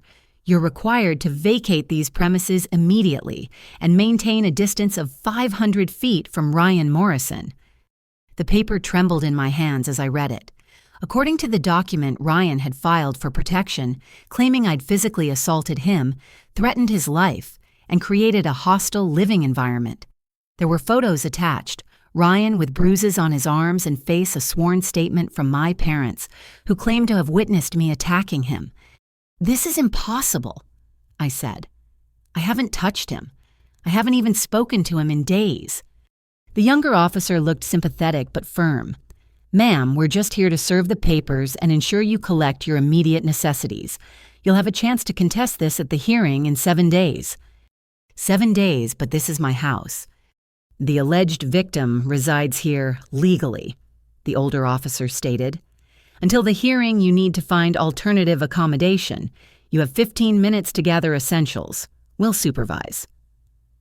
I moved through my house in a daze, grabbing clothes, toiletries, my laptop, the recording pen Patricia had given me. Ryan emerged from the guest room wearing a robe I recognized as mine, sporting dramatic bruises that looked like they'd been painted on by a Hollywood makeup artist. "I'm sorry it came to this, Tracy," he said loud enough for the officers to hear. "But after last night's attack, I just don't feel safe. I hope you get the help you need." Last night, when I'd been with Patricia 40 minutes away, but I couldn't say that without revealing our meeting. I bit my tongue so hard I tasted blood. The officers escorted me out of my own home. As I loaded my car, I noticed neighbors watching from windows and driveways. Ryan stood in the doorway, visible injuries on full display, playing the victim perfectly. My parents' car pulled up just as I was leaving, their timing too perfect to be coincidental. I drove to a hotel, my hands shaking with rage and disbelief. In my room, I called James Brennan, my lawyer. "They filed first," he said after I explained. "It's a common tactic. Now you look retaliatory if you file your own restraining order. The photos of injuries, your parents as witnesses. They've created compelling evidence." But I wasn't even home. I was meeting with... I caught myself. Patricia's warning about revealing our connection echoed in my mind. "Meeting with who?" Brennan prompted. "A friend, but I can't involve them. Not yet." "Tracy, if you have an alibi, we need to use it. Otherwise, this restraining order could become permanent. You understand what that means. You can't go home. Ryan essentially gets your house by default." "I know, but trust me. Revealing this person now would put a larger investigation at risk. Can we fight this without them?" Brennan sighed. "We can try. But Tracy, they're playing chess while you're still learning the rules. This restraining order serves multiple purposes. It gets you out of the house, supports their mental instability narrative, and makes you look violent. Judges take these very seriously. What about the bruises? Can we demand a medical examination?" "We can, but by the hearing, they'll likely have faded. Conveniently timed, I'm sure." I hung up feeling more trapped than ever. But then I remembered something. The hidden cameras. If they were still working, they might have captured Ryan creating his fake injuries. I logged into the cloud storage from my laptop, my heart sinking as I scrolled through the footage. Hours of video were missing or corrupted just as Patricia had predicted. But then I found it. A clear video from 2 nights ago showing Ryan in the bathroom with what looked like theatrical makeup carefully applying bruises to his arms. He was on the phone laughing. "Yeah, Mom, it looks totally real," he said clearly. "Tracy's gonna lose it when the cops show up. Nah, she's been at work all day, hasn't seen me setting this up." I had him. The video was time-stamped during a period when I was verifiably at the hospital. But as I saved the file, preparing to send it to Brennan, my laptop screen went black. Then a message appeared. "Nice try, sis. Did you really think we didn't know about the cameras, by the way? Check your cloud storage again." I refreshed the page. Everything was gone. Every video, every file deleted. Ryan had somehow accessed my system and wiped it all. The only evidence I had was the copy I'd just saved locally, but without the cloud backup to verify its authenticity, who would believe it wasn't fabricated? My phone rang. Ryan. "Hey, Tracy, how's the hotel? I bet it's not as nice as your house. Well, my house now, I guess." "You can't do this," I said, trying to keep my voice level. "Already did. And before you try to use that video you just saved, you should know I've already prepared my defense. Poor mentally ill Tracy, so desperate she's creating deep fake videos to frame her innocent brother. I mean, who's going to believe that I sat in a bathroom applying fake bruises while conveniently narrating my evil plan? Sounds pretty far-fetched, doesn't it?" He was right. It did sound unbelievable. Every piece of evidence I had sounded like the elaborate fantasy of a delusional person when taken out of context. "Oh, and Tracy Mom and Dad wanted me to tell you something. That psychiatrist friend of theirs, Dr. Hoffman, he's very concerned about you. So concerned that he's willing to testify at the restraining order hearing about your mental state. Based on his observations and the family's reports, of course. Never mind that he's never actually met you." "That's fraud. He can't diagnose someone he's never examined." "He's not diagnosing, just sharing his professional concerns based on reported behavior. Totally legal, totally devastating to your credibility. But hey, there's still a way out of this. Mom and Dad are willing to drop everything, even let you back in the house if you just sign a few papers. Power of attorney, some financial authorizations, nothing major." "Go to hell, Ryan." "Already there, sis. It's got great heating and your Netflix password." I hung up and immediately called the FBI contact Patricia had given me. Special Agent David Chen answered on the second ring. "Ms. Morrison, Patricia Williams said you might be calling. Are you in a secure location?" I explained everything that had happened in the last 24 hours. Unlike everyone else I'd dealt with, Chen didn't sound skeptical or dismissive. "This escalation fits their pattern," he said. "When they sense opposition, they accelerate. The restraining order is concerning but also sloppy. Fake bruises can be exposed with proper investigation. Can you send me what evidence you have, including the video?" "Won't they just claim it's fake?" "Let them try. We have forensic tools that can verify authenticity. More importantly, this shows clear conspiracy. Your parents being conveniently present, the corrupted cloud storage, the psychiatrist who lost his license. These are threads we can pull." "But what do I do right now? I'm locked out of my house, suspended from my job, and in 7 days, a judge might make this permanent based on lies." "Document everything. Every text, every call, every interaction. Your brother calling to gloat was a mistake. Did you record it?" My heart sank. No, I didn't think. "Start thinking like the investigator Ms. Morrison. From now on, assume every interaction is potential evidence. In the meantime, I'll be opening a formal investigation. Your family doesn't know it yet, but they just made a crucial error." "What error?" "They involved law enforcement with a false report. That's a federal crime when it's part of a larger fraud scheme. Every lie they tell to support this restraining order is another charge we can bring." After we hung up, I sat in my hotel room plotting my next move. Patricia was right. I needed to be smarter, not just reactive. Ryan's arrogance, his need to gloat, was a weakness. He'd called me once to brag. He'd do it again. I set up my phone to automatically record all calls and waited. Sure enough, 3 hours later, he called again. "Missing home yet?" he asked cheerfully. "Just trying to understand why you're doing this," I said, keeping my voice small, defeated. Aw, is the big bad doctor finally realizing she's outmatched? "Look, Tracy, it's nothing personal. You got the golden ticket, medical school, good job house. Me, I got compared to you every damn day. Why can't you be more like Tracy?" "Well, now I am like you. I've got your house, your credit card soon, I'll have your bank accounts." "How those are protected." "Mom's got a guy who specializes in financial documentation. Amazing what you can do with the right paperwork and a family member who's been declared mentally incompetent." "I haven't been declared incompetent." "Yet. But after your violent attack on me, your paranoid behavior at work, and Dr. Hoffman's testimony, well, it's really just a formality. The restraining order hearing is just the beginning. While you're fighting that Mom and Dad will file for emergency guardianship, you'll be so busy trying to get back in your house, you won't see the bigger play coming." "And then what, you'll just live in my house forever?" "Nah, too small for my taste. Once we sell it, I'm thinking downtown penthouse. Maybe I'll even invite you to visit. You know, when you get out." "Out of where?" He laughed. "Come on, Tracy. You're supposed to be the smart one. Where do violent, delusional people who assault their families end up?" "Don't worry. Dr. Hoffman knows a nice private facility. Very exclusive. Very secure. You'll have lots of time to think about how you should have just helped your family when you had the chance." The call ended, leaving me staring at my phone. I'd gotten the recording, but the content chilled me. They weren't just planning to take my assets. They were planning to have me institutionalized. I forwarded the recording to Agent Chen and Brennan, then called Patricia. "They're moving to the end game," she said after I filled her in. "Emergency guardianship followed by involuntary commitment. Once you're in a facility, fighting back becomes almost impossible. We need to accelerate our timeline." "How, I can't even go home?" "That's exactly what they want.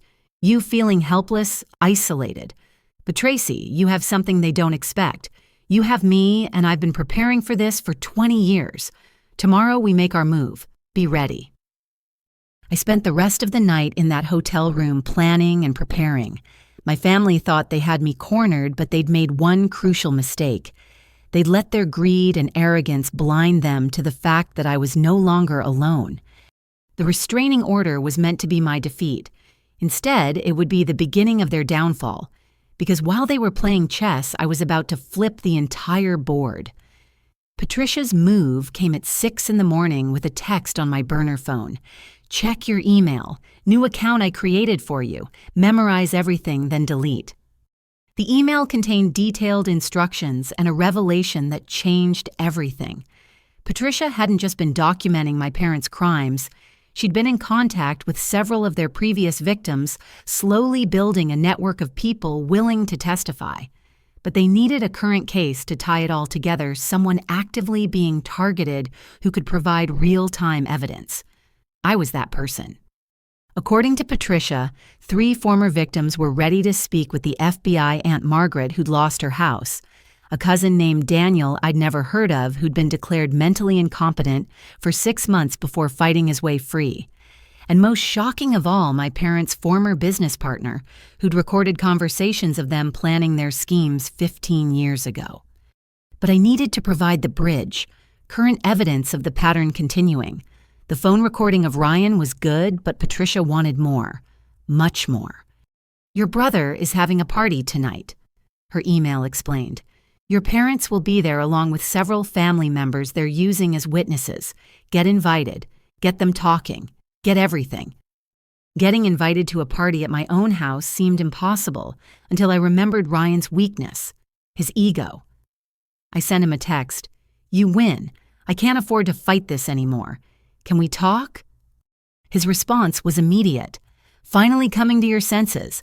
Come by tonight. Mom and Dad will be here. We can work out a deal." I spent the day preparing. Agent Chen had provided me with a professional-grade recording device that looked like a car key fob. Patricia had given me conversation strategies, ways to trigger confessions without seeming obvious. Brennan had reluctantly agreed to the plan, warning me that anything I recorded might be inadmissible, but could guide the FBI investigation. As evening approached, I sat in my car outside my own house watching cars fill the driveway. Family members who'd condemned me were arriving for what looked like a celebration. My home had become their victory party. I knocked on my own front door at 8 p.m. Ryan answered, his fake bruises already fading despite the restraining order hearing being days away. "Tracy, come in, come in. Everyone's here. Well, everyone who matters." The scene inside was surreal. My aunts and uncles were scattered throughout my living room, drinking my wine, eating off my plates. My parents held court near the fireplace, my mother wearing jewelry I recognized from my grandmother's collection. Pieces that had supposedly been lost years ago. "Tracy, darling." My mother embraced me as if the last weeks hadn't happened. "I'm so glad you've come to your senses. This fighting was tearing the family apart." "I just want it to stop," I said truthfully. "I'm tired." "Of course you are," my father said, putting his arm around me. "You've been under so much stress. Working those long hours, living alone, trying to handle everything yourself. No wonder you've been struggling." I let them guide me to the couch, playing the broken daughter perfectly. Around us, family members watched with satisfaction, seeing their narrative confirmed. "So what happens now?" I asked. "Well, first we need to address the restraining order situation," my mother said smoothly. "Ryan's willing to drop it if you agree to some basic conditions, just to ensure everyone's safety and well-being." "What conditions?" Ryan produced a folder. They'd actually prepared documents for this moment. "Nothing major, just agreeing to let me stay here as long as I need covering basic expenses and giving Mom and Dad emergency access to your accounts. You know, in case something happens to you." "Emergency access. You work such dangerous hours," my father explained. "What if you're in an accident? Someone needs to be able to handle your affairs, pay your mortgage, manage your bills. It's just practical." I pretended to consider it, then shook my head. "I don't know. This seems like a lot." "More than losing your house?" Ryan asked. "More than losing your career?" "Come on, Tracy, you're supposed to be smart. You can't win this. I've got injuries, witnesses, documentation. You've got what conspiracy theories about your loving family." "He's right, you know," Uncle Stuart chimed in. He'd clearly been drinking heavily. "Just give up, Tracy. Your parents have been planning this for months, ever since you refused to help with their investment opportunity last year." My mother shot him a sharp look, but the damage was done. I filed that information away while maintaining my defeated expression. "What investment opportunity?" "Nothing dear," my mother said quickly. "Stuart's confused. Too much wine." But Stuart was on a roll. Confused, I'm not the one pretending Ryan got beat up, though that makeup job was pretty good. "Where'd you learn that trick, Sandra?" The room went silent. My mother's mask slipped for just a moment, revealing cold fury beneath. "I think you've had enough, Stuart," my father said firmly. "Maybe you should head home." "Maybe I should—" Stuart stood unsteadily. "But Tracy deserves to know what she's up against. They did this to cousin Daniel, you know. Poor kid spent 6 months in a psychiatric facility before his lawyer figured out the whole thing was based on forged documents. Cost him everything fighting it." "Stuart, that's enough," my mother snapped. "Is it? How much did you make off Daniel anyway? 50,000, 60. And Margaret's house. That was worth, what, 300,000. Not bad for a few forged signatures and some crocodile tears." My father stood physically positioning himself between Stuart and the rest of us. "You're drunk and talking nonsense. Tracy doesn't need to hear your conspiracy theories." "Conspiracy theories?" Stuart laughed bitterly. "That's rich coming from the king and queen of conspiracies. Hey, Tracy, ask them about Grandpa Morrison's missing money. Ask them why he died in a state facility when he'd saved for 40 years for a nice retirement." "Get out!" My mother's voice was ice. "Now!" Stuart looked at me with bloodshot eyes. "They're going to destroy you, kid. Just like they destroyed everyone else who had something they wanted. But at least now you know." He stumbled toward the door, then turned back. Oh, and Ryan. Next time you fake injuries, remember that bruises don't fade evenly. Real ones leave a pattern. Makeup just smears. After he left, the room was thick with tension. Family members avoided eye contact, suddenly very interested in their drinks or phones. The mask had slipped, and everyone had seen what was underneath. Well, my mother forced a laugh. Stuart always was the dramatic one. Pay no attention to his ramblings, Tracy. Now, about those documents. I need some air, I said, standing up. This is a lot to process. Of course, dear. Take your time. We'll be here. I stepped onto my back porch, my mind racing. Stuart's drunken revelations had given me more than I'd hoped for. But I needed more specific admissions, and I needed them from the primary players. Ryan joined me a few minutes later, beer in hand. Sorry about Uncle Stuart. He's always been jealous of Mom and Dad's success. Success, I prompted. Yeah, they're smart with money, know how to make it work for them. Like this situation with you, they saw an opportunity and took it. That's just business. I'm family, not business. He laughed. Come on, Tracy. Everything's business. You think your patients care about you? No, they care about what you can do for them. Same with family. You've got resources we need. We're just being honest about it. So all of this, the credit cards, the restraining order, the mental health claims, it's just business. Exactly. He seemed pleased I was finally getting it. Look between you and me. The whole mental illness thing is just leverage. Nobody really thinks you're crazy, but it's useful for negotiations makes you more cooperative. And if I don't cooperate, his expression hardened. Then we go with Plan B. Dr. Hoffman has a nice facility all picked out. Private, discreet, very hard to leave without family approval. 6 months there and you'll be begging to sign whatever we want. You'd really have me locked up your own sister. I'd rather not, he admitted. It's expensive and complicated. Much easier if you just play ball now. Sign the papers, accept the situation, and we all move forward as a happy family. You can even keep working, keep earning. We just manage things for you. Like you managed things for Daniel. His eyes sharpened. Stuart's got a big mouth. Yeah, Daniel fought us. Cost him a year of his life and every penny he had. You want to go that route because I guarantee we've gotten better since then. I was about to respond when my mother appeared at the door. Ryan, dear, could you give us a moment? I need to talk to Tracy privately. Ryan shrugged and went inside. My mother stepped out, closing the door behind her. In the dim porch light, she looked older, harder. Let me be very clear, she said quietly. Stuart's outburst was unfortunate, but it changes nothing. We have documentation, witnesses, and a plan that's been months in the making. You can either work with us or against us, but the outcome will be the same.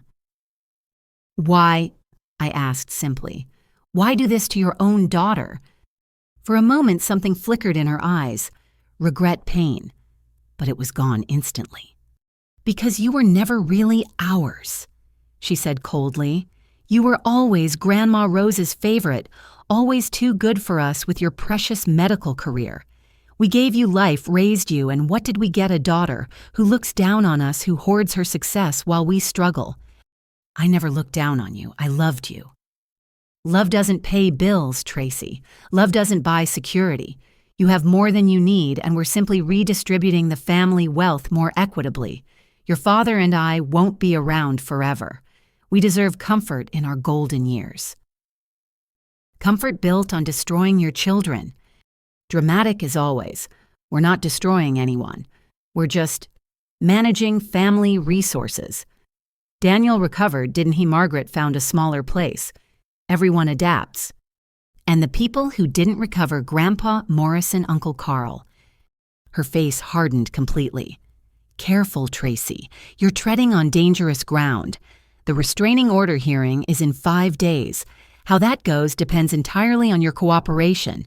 Keep fighting us and Ryan's bruises will be the least of your problems. We have photographs, medical records, witness statements. Even your precious FBI friend won't be able to help when 12 family members testify about your violent behavior. My FBI friend, she smiled coldly. Oh, yes, we know about Agent Chen. Did you really think we wouldn't monitor your calls? Your new phone isn't as secure as you think. We know you're trying to build a case, but sweetheart, we've been doing this longer than you've been alive. Every move you make, we've already countered. My blood ran cold. If they knew about the FBI, knew about my plans. Don't look so shocked, she continued. We're not amateurs. Your father has connections you can't imagine. That FBI investigation, it'll go nowhere. Agent Chen will find his evidence disappearing, witnesses recanting his superiors, questioning his focus on a family dispute. We've survived worse than one idealistic federal agent. Then why offer me a deal at all? Because despite everything, you are our daughter. This can be easy or hard, Tracy.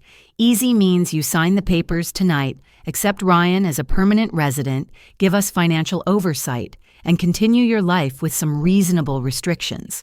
Hard means restraining orders, guardianship proceedings, institutionalization, and the complete destruction of everything you've built. Your choice. She turned to go back inside, then paused. Oh, and that recording device in your pocket, the one that looks like a key fob, it hasn't been working since you walked in. Your father has a signal jammer in the living room. Like I said, we're not amateurs. She left me standing on my own porch, reeling from the revelations. They knew everything, had countered everything, were 10 steps ahead at every turn. But as I stood there in the darkness, I realized something. Their confidence, their need to explain their superiority, their assumption that they'd won. It was their weakness. Because while they'd been focused on the recording device Patricia had given me, they'd forgotten about the one Agent Chen had provided. The car key fob was a decoy. The real recorder was in my shoe, still running, still capturing every word. I went back inside, played the defeated daughter for another hour, then left with promises to think about their offer. As I drove away, I called Agent Chen from a payphone. They know about you, I said, without preamble. They're monitoring my communications.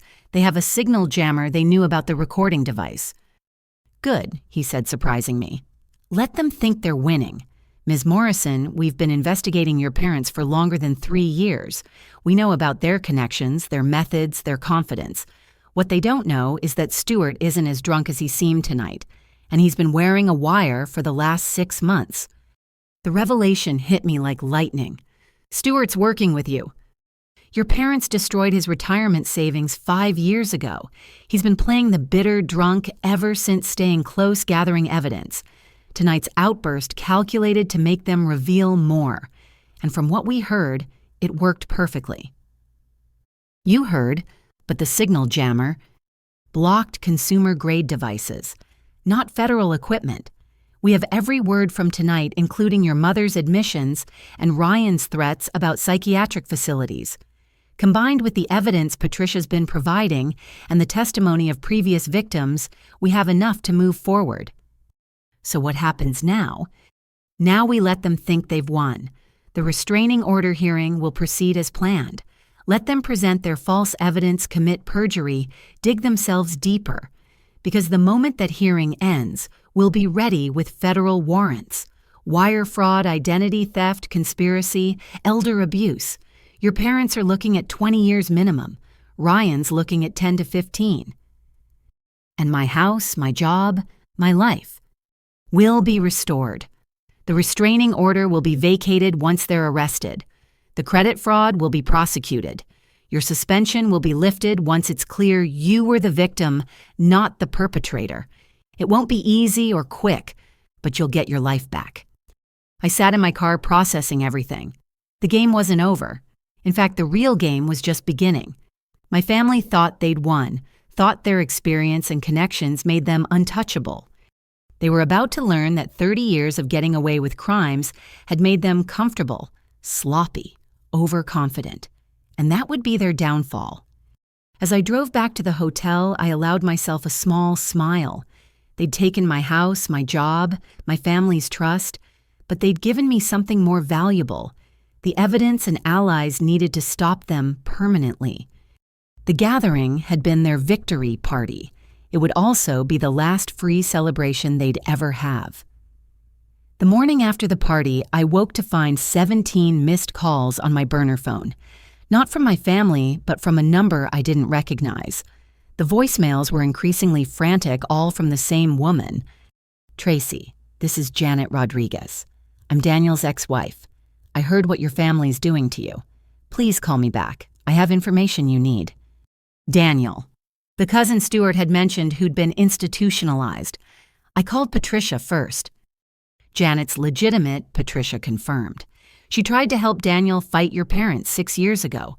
Lost everything in the process. Her savings, her marriage, her faith in justice. If she's reaching out now, it's significant. I met Janet at a diner 2 towns over.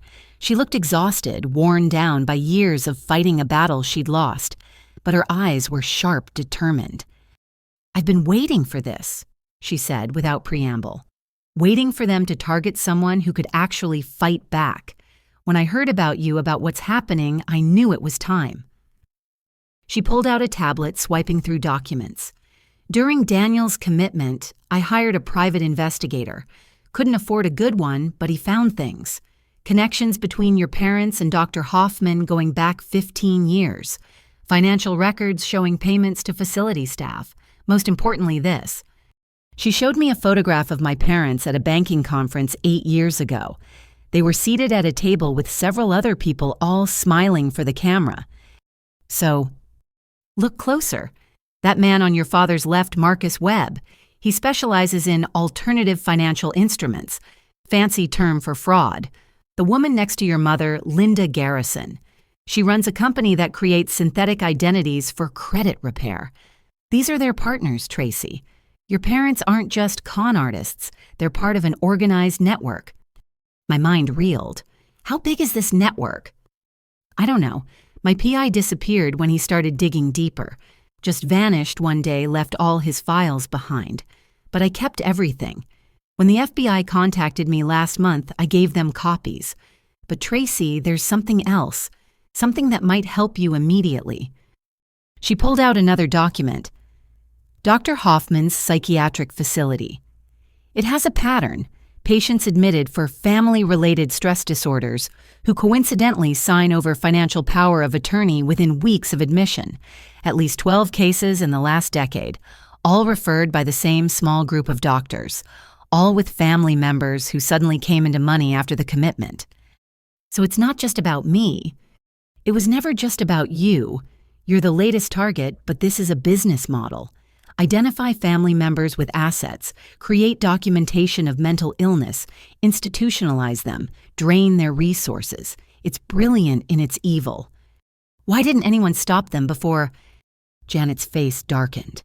They tried. A journalist started investigating 3 years ago. Car accident. A social worker noticed the pattern. Suddenly transferred out of state.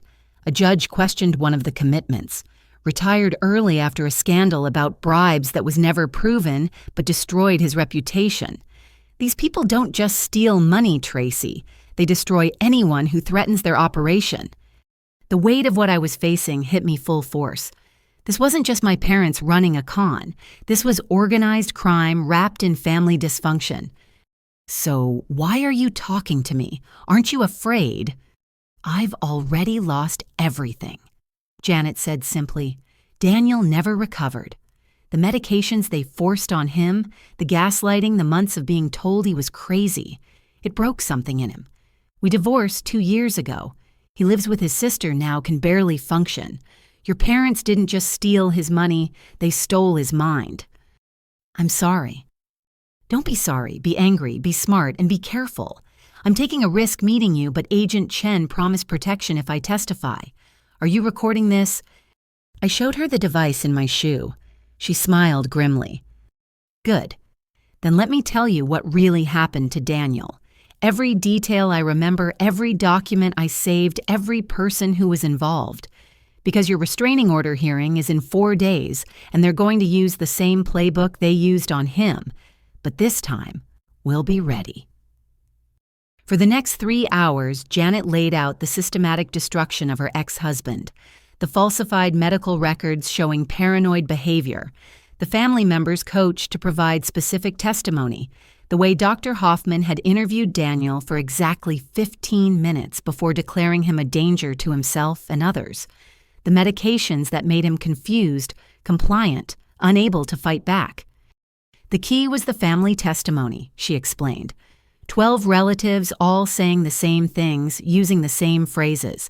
Paranoid behavior, aggressive outbursts, delusional thinking.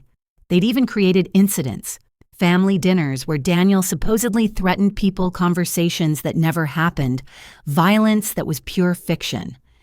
How did they get everyone to lie? Same way they're doing it to you. Some believed the lies after enough repetition. Others were promised money from Daniel's assets. A few were threatened, cooperate or become the next target. Your parents are masters at finding leverage. But you fought back. I tried, spent our savings on lawyers, but every move I made, they countered. They painted me as the greedy ex-wife trying to steal Daniel's money, said I was coaching him, feeding his delusions. By the end, even I started wondering if maybe he was sick, if maybe I was wrong. That's how good they are. She pulled up another file. This is the commitment order. Look at the language. It's not just about immediate danger. It includes inability to manage financial affairs and susceptibility to undue influence. Once that's established, the facility takes over everything. And guess who they contract with for financial management? Let me guess. Companies connected to my parents' network. Exactly. It's a conveyor belt. Family identifies target. Dr. Hoffman provides diagnosis facility, provides control, financial managers drain assets. Everyone gets a cut. Except the victim. The victim gets medication therapy for their delusions. And if they're lucky, release after everything's gone. If they keep fighting, if they won't accept their illness, they stay longer. Daniel fought for 6 months before he broke. My phone buzzed. Text from my mother. Restraining order hearing moved up to tomorrow. Judge had an opening. Be there at 9 a.m. or it becomes permanent by default. Janet saw my face. They're accelerating. Hearings tomorrow, 3 days early. They know something. Maybe about our meeting, maybe about the FBI. Tracy, you need to be prepared for anything tomorrow. They'll have their witnesses, their evidence, their tears. You'll look like the aggressor no matter what you say. Unless I don't fight it. She stared at me. What? Agent Chen said to let them commit perjury, let them think they're winning. If I fight aggressively, I play into their narrative. But if I show up looking broken, defeated, if I let them present their lies without much resistance... You give them rope to hang themselves, Janet finished. That's dangerous. If the restraining order becomes permanent, you lose access to your house, your possessions. They'll use that time to strengthen their position. Or to get overconfident and make mistakes. Janet, can you be at the courthouse tomorrow? Not inside, that would be too obvious, but nearby. Why? Because you know their playbook. If you see them deviating, if you spot something I might miss, you can alert Agent Chen. Be my eyes outside while I'm trapped inside their performance. She nodded slowly. I'll be there. And Tracy. Whatever happens tomorrow, don't let them break you like they broke Daniel. The moment you start doubting yourself, wondering if maybe they're right, that's when they win. Hold on to your truth no matter what lies they tell. We parted with Janet promising to compile everything she'd shared into a package for the FBI. As I drove back to the hotel, I thought about Daniel, about all the victims who'd been crushed by this machine my parents had built. Tomorrow would be their show, their stage, their script. But I had something they didn't expect. Allies who'd survived them before federal agents building a case. And most importantly, the knowledge that their confidence was about to be their downfall. The restraining order hearing would be my parents' greatest performance. It would also be their last. I spent the evening preparing with Patricia and Agent Chen via secure communications. Chen confirmed that arrest warrants were being prepared, but they needed the hearing to proceed first. Let them perjure themselves, he reminded me. Every lie they tell under oath is another federal charge. Your job is to survive tomorrow while appearing defeated. Can you do that? I thought about everything Janet had shared about Daniel's fate, about the network of criminals masquerading as family. I can do more than that, I promised. I can give them exactly what they expect to see, while you prepare to give them what they deserve. The ally I'd found in Janet had given me more than information. She'd given me proof that survivors existed, that the machine could be fought, that my parents' perfect record was about to be broken. Tomorrow the real performance would begin. And for the first time since this nightmare started, I was ready for it. The courthouse was exactly as I'd imagined it would be. Cold, imposing, and filled with my family members who'd arrived early to show their support for Ryan. I counted at least 15 relatives in the hallway, all avoiding eye contact with me as I walked past. Janet was nowhere to be seen, but I knew she was close by watching. What I didn't expect was the woman who approached me just outside the courtroom. "Dr. Morrison, I'm Lisa Park from Channel 7 News. We received a tip about your case.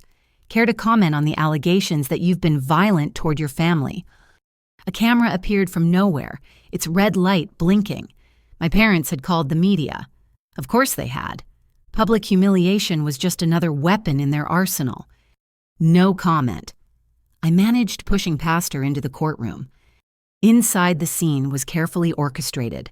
Ryan sat at the plaintiff's table, somehow managing to look both vulnerable and brave. My parents flanked him, my mother dabbing at her eyes with a tissue, my father's arm protectively around Ryan's shoulders. Their lawyer, a sharp-looking woman in her 50s, was arranging photographs on the table, the fake bruises displayed in glossy, dramatic detail. My lawyer, Brennan, looked grim as I sat beside him. "They filed additional evidence this morning," he whispered. 12 affidavits from family members, a psychological evaluation from Dr. Hoffman, and security footage from your house showing you aggressively confronting Ryan. What footage? That never happened. Apparently it did, or at least something they've edited to look like it did. Tracy, this is bad. Judge Martinez is known for taking family violence seriously. With this much evidence, it's all fake, I said louder than I intended. Several people turned to look. "See?" I heard my aunt whisper. "She can't control herself even here." Judge Martinez entered, and we all rose. She was younger than I'd expected, with sharp eyes that took in everything. As she reviewed the case file, her expression grew increasingly serious. "This is a hearing for a permanent restraining order," she began. "Mr. Ryan Morrison alleges that his sister, Dr. Tracy Morrison, has engaged in a pattern of violence and threats that make him fear for his safety. Mr. Morrison, you may present your case." Ryan's lawyer stood, her voice dripping with professional sympathy. "Your Honor, what we have here is a tragic case of sibling violence exacerbated by mental health issues. My client has been subjected to repeated physical assaults, verbal threats, and psychological torture by his sister, who resents his presence in what she considers her house." The lies flowed smoothly. According to their version, I'd attacked Ryan unprovoked, multiple times threatened to poison his food, tried to push him down the stairs, and made detailed threats about making him disappear. Each allegation was supported by witness statements, photographs, even a video that showed someone who looked like me shoving someone who looked like Ryan. "The family has tried to intervene," the lawyer continued, "but Dr. Morrison refuses to acknowledge her behavior. She's made wild accusations against family members who only want to help, including claims that her loving parents are somehow conspiring against her. Classic paranoid ideation, according to Dr. Hoffman's evaluation." Dr. Hoffman took the stand, his credentials impressively recited despite having lost his license. No one mentioned that part. He spoke eloquently about stress-induced psychosis and violent ideation in high-achieving individuals who feel their control slipping. "In my professional opinion," he concluded, "Dr. Morrison poses a significant threat not only to her brother, but to anyone she perceives as threatening her worldview. She needs immediate intervention before someone gets seriously hurt." Then came the family parade. Aunt Helen testified about my aggressive behavior at family gatherings. Uncle Marcus described my paranoid rants about identity theft. Cousin Lisa cried as she recounted how I'd threatened her when she tried to help resolve the situation. Each testimony was perfectly crafted, hitting the same themes. I was violent, delusional, dangerous. They'd rehearsed well, though I noticed some of them stumbling over specific phrases as if reciting from a script they'd memorized. My mother's testimony was the masterpiece. She sobbed through her account of trying to help her troubled daughter, of watching me spiral into madness, of fearing for Ryan's life. I love both my children. She wept. But Tracy needs help we can't provide. This restraining order might be the wake-up call she needs to seek treatment. I pray every night that my daughter will come back to us the real Tracy we used to know. Judge Martinez turned to me. Dr. Morrison, you may respond to these allegations. Brennan stood, but I put my hand on his arm.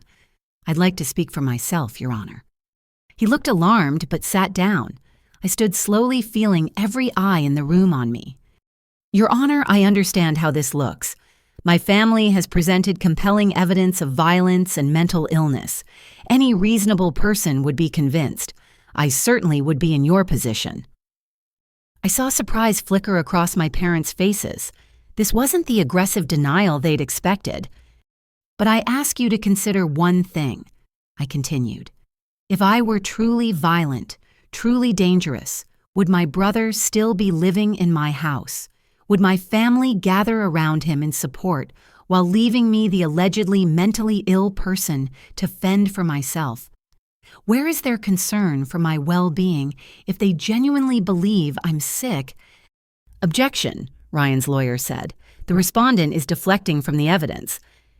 I'll allow it, Judge Martinez said. Continue, Dr. Morrison. I'm not going to claim a conspiracy or make wild accusations, I said carefully. I'm simply going to note that in my work as an emergency physician, I've seen actual abuse victims. They don't typically throw parties in their abuser's home the night before court hearings. They don't pose for photos with mysterious bruises that fade with remarkable speed. And they certainly don't have their abuser's credit cards in their possession. Your Honor, Ryan's lawyer interrupted, Dr. Morrison is doing exactly what Dr. Hoffman predicted, creating an alternate narrative to avoid responsibility. But I saw something in Judge Martinez's eyes, a flicker of interest, maybe doubt. Do you have evidence to contradict what's been presented? She asked me directly. I have questions, I replied. Why did my brother change his address to my house 2 weeks before allegedly being assaulted? Why did family members who hadn't visited in years suddenly appear to witness these events? Why is the security footage pixelated just enough to hide clear identification? And why, if I'm so dangerous, has no one called Adult Protective Services or sought a psychological hold? They've had multiple opportunities. The courtroom was silent. My mother's tears had stopped, and she was watching me with calculation. Furthermore, I continued, I noticed Dr. Hoffman managed to evaluate me without ever meeting me. I wonder if his assessment would hold up under peer review, or if the medical board might be interested in his sudden return to practice after losing his license for... Objection, Ryan's lawyer nearly shouted. Relevance and defamation. Sustained, Judge Martinez said, but she was looking at Dr. Hoffman differently now. Your Honor. I concluded, I'm not asking you to dismiss this case. I'm asking you to investigate it properly. Subpoena the original security footage, not the edited version. Have the bruises examined by an independent medical examiner. Interview witnesses separately, not in groups where they can coordinate stories. And maybe ask why a man too afraid to be near me is comfortable enough to use my credit cards for a shopping spree. Ryan's face flushed. She's lying. Those cards were gifts. She's just... His lawyer grabbed his arm, shutting him up, but the damage was done. Judge Martinez's eyebrows rose. Mr. Morrison, you have your sister's credit cards. She gave them to me before she got violent, as part of our rental agreement. The rental agreement dated 2 weeks ago, before the alleged violence began. Ryan looked trapped. My parents were whispering urgently to their lawyer. Your Honor. Brennan stood, sensing the momentum shift. We'd like to submit evidence of fraudulent charges on Dr. Morrison's accounts, including a vehicle purchased in her name without her knowledge.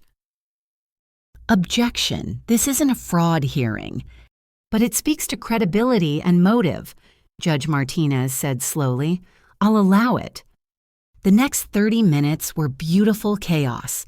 Brennan presented evidence of the credit fraud, the forged signatures, the suspicious timing of everything. Ryan's lawyer fought every point, but the seed of doubt had been planted. Then my phone buzzed. A text from Janet. Check the hallway. Now. Your Honor, I said. May I request a brief recess? I believe there's a witness outside who's afraid to enter. Judge Martinez looked annoyed but curious. 5 minutes. I rushed to the hallway to find Daniel standing there. Janet's ex-husband, the cousin who'd been destroyed by my parents 6 years ago. He looked fragile, but determined. I can't go in there, he whispered. But tell the judge to check case number 2018 FC 0847. Same courthouse. Same judge who signed my commitment order is in there right now as a witness. Uncle Marcus. He's not a doctor, but he signed medical opinions in my case. Same handwriting as some of these affidavits. I squeezed his hand and ran back inside. Your Honor, I'd like to reference case 2018 FC 0847. You might find interesting parallels, particularly in the witness signatures. Judge Martinez called for the case file. As she reviewed it, her expression darkened. She looked at Uncle Marcus, who was shifting nervously in his seat. Mr. Marcus Morrison, she said slowly, did you provide medical testimony in the 2018 commitment hearing of Daniel Morrison? I don't recall. You don't recall signing a document claiming medical expertise you don't possess. The courtroom erupted. Ryan's lawyer objected. My parents were on their feet. But Judge Martinez banged her gavel. Order, I'm seeing troubling patterns here. Similar language and affidavits, the same witnesses, the same accusations. She looked directly at my parents. And apparently the same fraudulent medical testimony. Your Honor. My mother stood tears forgotten. There's clearly been some misunderstanding. We're just a family trying to protect... Sit down, Mrs. Morrison. I've heard enough for today. I'm not ready to rule on this restraining order. Instead, I'm ordering an investigation into potential perjury and fraud. All evidence will be reviewed by independent experts. Until then, the temporary order is suspended. But Your Honor, Ryan protested, I don't feel safe. Then perhaps you should find alternative accommodation, Mr. Morrison. Surely your parents who care so deeply for your well-being can house you. Dr. Morrison, you may return to your home immediately. The gavel came down. My family sat in stunned silence, their perfect plan unraveling. But I saw the fury in my parents' eyes and knew this wasn't over. As we filed out, Agent Chen appeared beside me. Well done, but stay alert. Wounded animals are the most dangerous. In the hallway, the reporter tried to approach again, but this time she was intercepted by FBI agents. I heard one of them say something about interfering with a federal investigation. I found Daniel outside Janet, supporting him. Thank you, I said. That was incredibly brave. They destroyed me, he said simply. I couldn't let them do it to someone else. But Tracy, be careful. When they had me committed, it happened fast.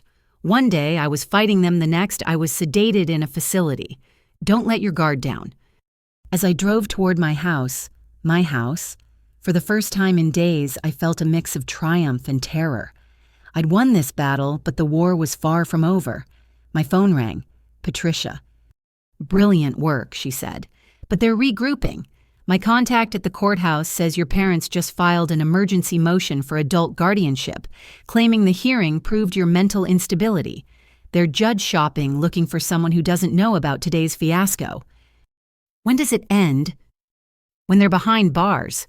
Chen says arrests are imminent, but your parents are flight risks. Don't go home alone. I'll meet you there with some FBI friends. I pulled over, suddenly exhausted. The counterattack had worked, but Daniel's warning echoed in my mind. My parents had spent 30 years perfecting their schemes. They wouldn't give up because of one failed hearing. The real fight was just beginning. But for the first time, I had the advantage. They were exposed, desperate, and making mistakes. The hunter had become the hunted, and I was done being prey. I never made it home that night.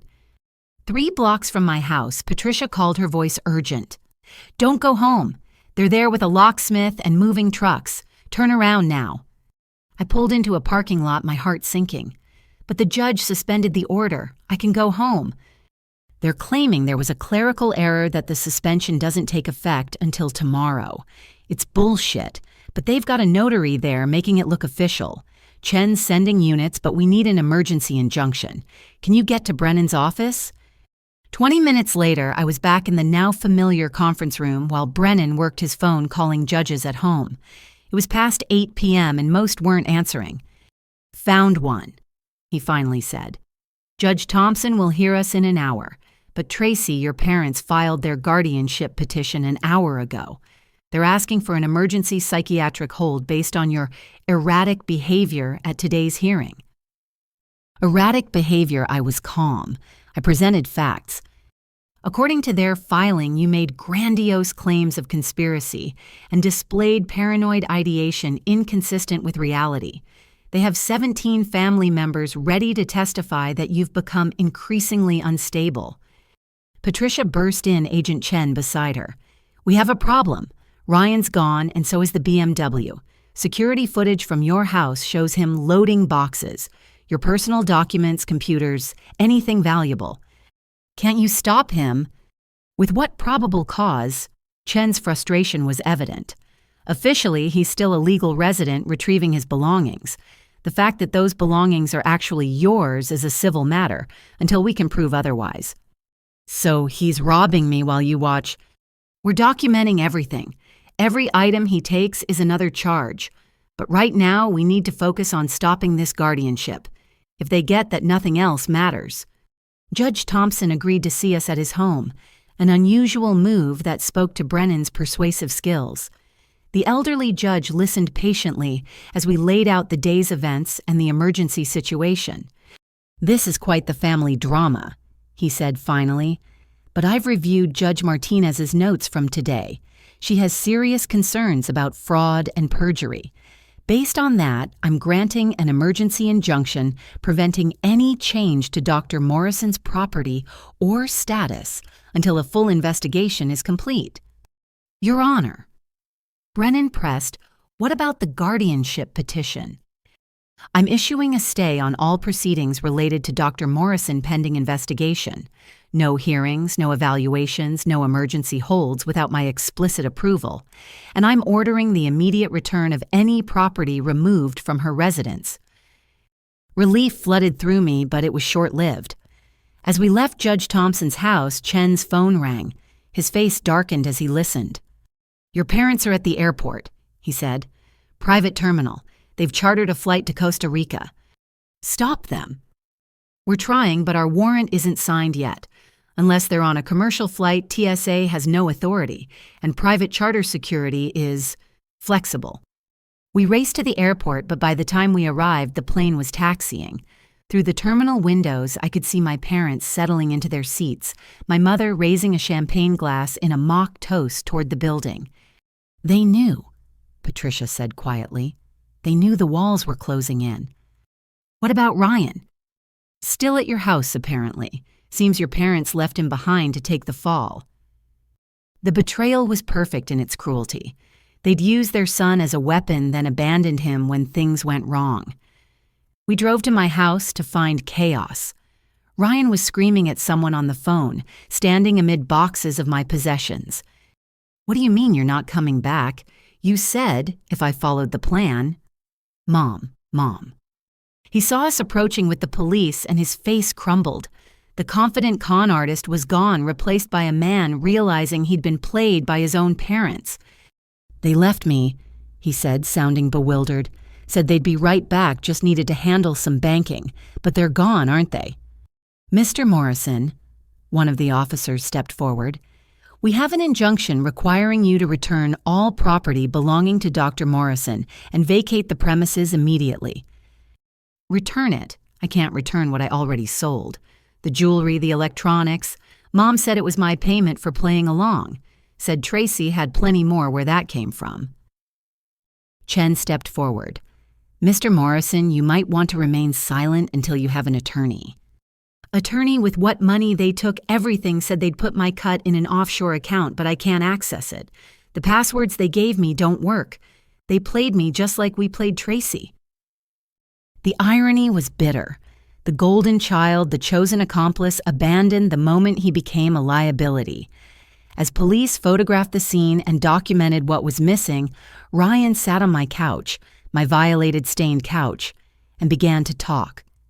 It was all planned, he said dully. Has been for months. Dad found out about your savings, your equity, your credit score. Mom researched tenant laws, found the loopholes. They said it would be easy money, that you were selfish for not sharing with family anyway. Ryan stopped talking. I advised, surprising myself with a flash of pity. Why, so I can protect them. They're probably in international waters by now. You know what Mom said when she hugged me goodbye? Thanks for your service. Like I was just another mark. Chen was recording everything, but I could see the conflict in his eyes. Ryan was a criminal, but he was also a victim of the same people who'd raised him to be their tool. The psychiatric hold plan. Ryan continued, seemingly unable to stop. That was next. Dr. Hoffman has a facility in Nevada, specializes in family intervention therapy. Once you were there, Mom had documents ready. Power of attorney, property transfers, even a will. All perfectly legal once you were declared incompetent. The same thing they did to Daniel. Daniel fought too hard. That's why he broke. You were supposed to be smarter, supposed to negotiate compromise, but you kept fighting. Dad said you were just like Aunt Patricia, too stubborn to know when you were beaten. Over the next hours, as my house was processed as a crime scene, the full scope emerged. My parents had been planning this for over a year. They'd researched every aspect of my life down to my work schedule and the brand of coffee I drank. They'd cultivated relationships with family members specifically to use as witnesses.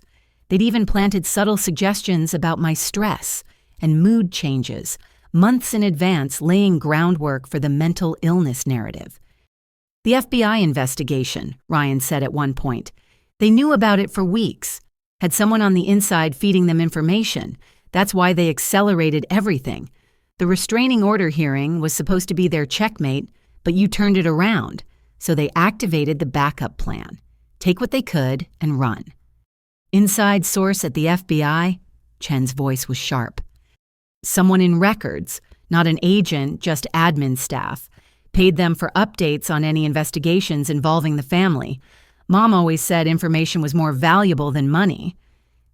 By dawn, my house was mine again, though it felt violent and foreign. Ryan was in custody, charged with fraud, identity theft, and burglary. He'd waived his right to an attorney, seeming almost relieved to be arrested.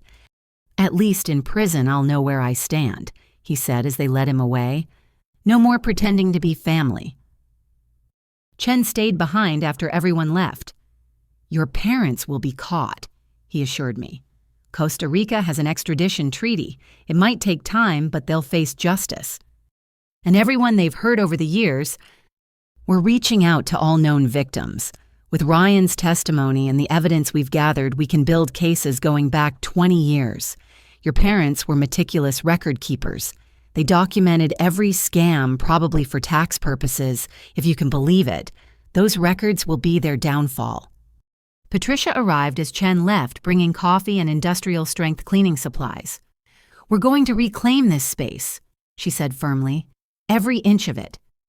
As we cleaned, she shared stories of the family before the corruption when my grandparents were alive, and gatherings were actually about love, not schemes. It was a fantasy I'd never known, but it helped to imagine it had once existed. Your parents were always different, she said. Even as kids, they were manipulative, greedy. But we made excuses. They're just ambitious. They're just clever. We enabled them by refusing to see what they really were. What happens to the family now, the ones who helped them? Some will face charges for perjury. Others will claim they were manipulated, which might even be true. The family will fracture, but maybe that's necessary. Maybe from the pieces, something honest can grow. My phone rang. Unknown international number. I answered on speaker. Tracy, darling. My mother's voice was calm, unrepentant. I hear you're cleaning. You always were too particular about that house. The FBI will find you. Perhaps, but we've had 30 years to prepare for this possibility.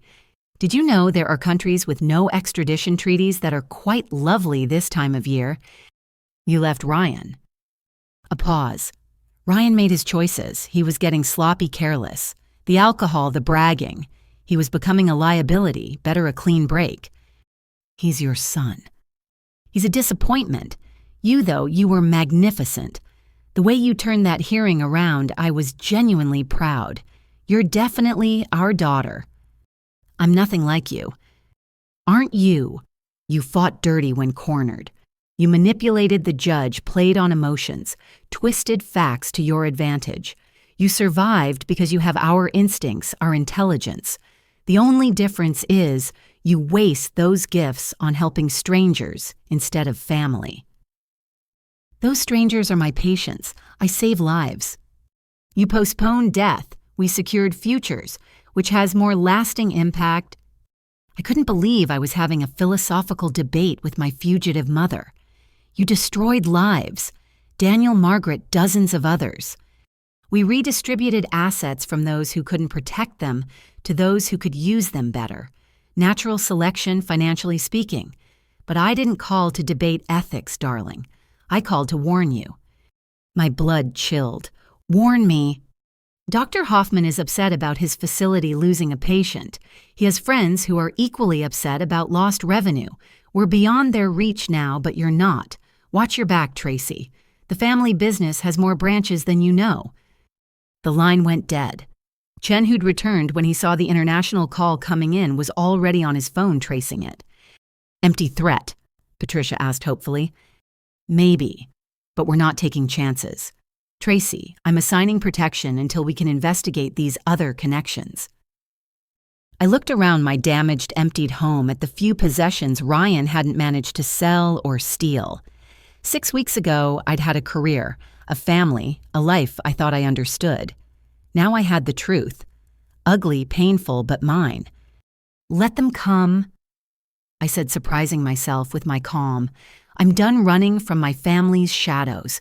Whatever network they've built, whoever else is involved, I'll face them. Because Mom was wrong about one thing. I'm nothing like them. I don't destroy lives. I save them. And now I'm going to save everyone they've hurt, starting with myself. The sun was rising through my kitchen windows, painting everything gold. A new day, a new beginning. The emergency injunction had saved my home, but more than that, it had shown me I could fight back and win. My parents were gone, but their legacy remained. Victims to help networks to expose justice to pursue. They'd trained me well in their twisted way. Now I'd use every lesson they'd taught me to destroy everything they'd built. The war wasn't over. If anything, it had just expanded. But I was ready. I had allies' evidence and, most importantly, the truth. Let them all come. The hunter had nothing left to lose and everything to fight for. 3 weeks passed in a strange limbo. Ryan had been formally charged and was awaiting trial, his bail set at $1 million that no one would pay. My parents remained ghosts, their location unknown despite international efforts. I'd returned to work after Dr. Chen reviewed my case and lifted my suspension, but nothing felt normal. The FBI protection was subtle but constant. Unmarked cars outside my house, agents posing as hospital security, someone always watching. Agent Chen checked in daily building cases against the network my mother had warned about. Then at 2 a.m. on a Thursday, everything accelerated. I woke to my phone ringing. Chen's voice was tense with excitement. We got them.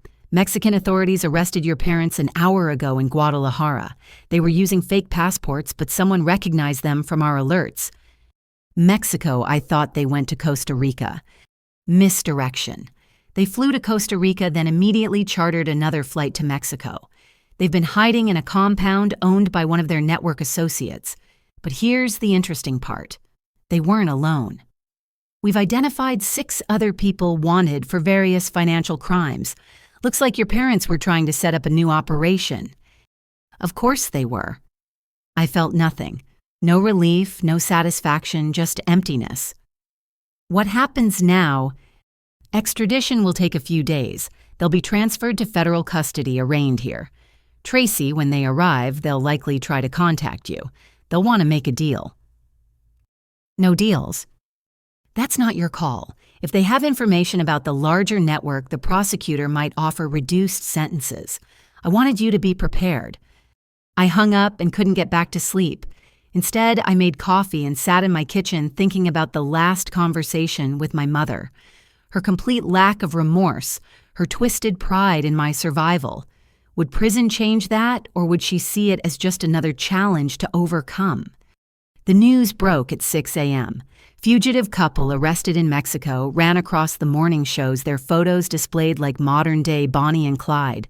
My phone exploded with calls from reporters, relatives, colleagues. I turned it off and went to work early. The hospital was buzzing with gossip, but my colleagues were professional. A few offered awkward condolences as if my parents had died rather than been arrested. In a way, maybe they had. The parents I thought I'd known had never existed. 3 days later, I stood in a federal courtroom as my parents were brought in wearing orange jumpsuits and shackles. They looked smaller, somehow older. My father's perfect posture was gone, replaced by a defeated slouch. But my mother's eyes were as sharp as ever, scanning the room, cataloging threats and opportunities. They pleaded not guilty to 47 federal charges, including wire fraud, identity theft, money laundering, and conspiracy. Bail was denied, flight risk, the judge said, which almost made my mother smile. As they were led out, my mother caught my eye. "We need to talk," she mouthed. That afternoon, Brennan called. "Your parents' attorney reached out. They want a meeting. Family only, they said." "Absolutely not." "I agree. But Tracy, they claim to have information about threats against you. Say they'll only share it with you directly." It's manipulation. Everything with them is manipulation. Probably, but the FBI is taking the threat seriously. There have been developments. What developments? 2 of Dr. Hoffman's associates were arrested yesterday trying to break into your house. They had syringes filled with sedatives and paperwork for involuntary commitment.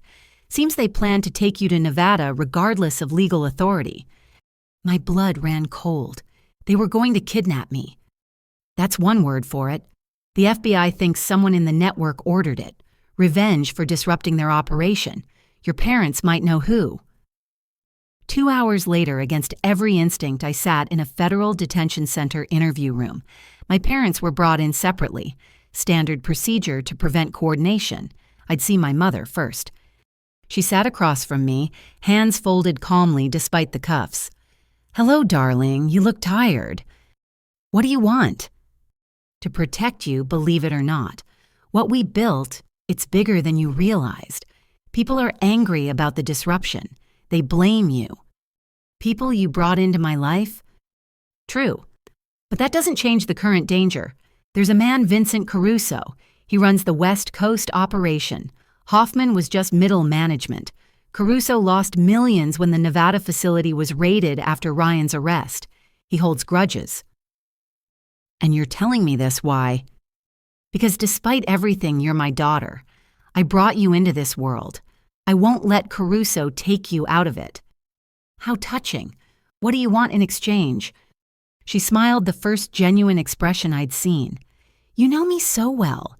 Reduce sentences for cooperation. Your father and I have records, names, account numbers. 30 years of evidence that could bring down the entire network. You kept records that could implicate you. Insurance, darling. In our business, trust is a liability.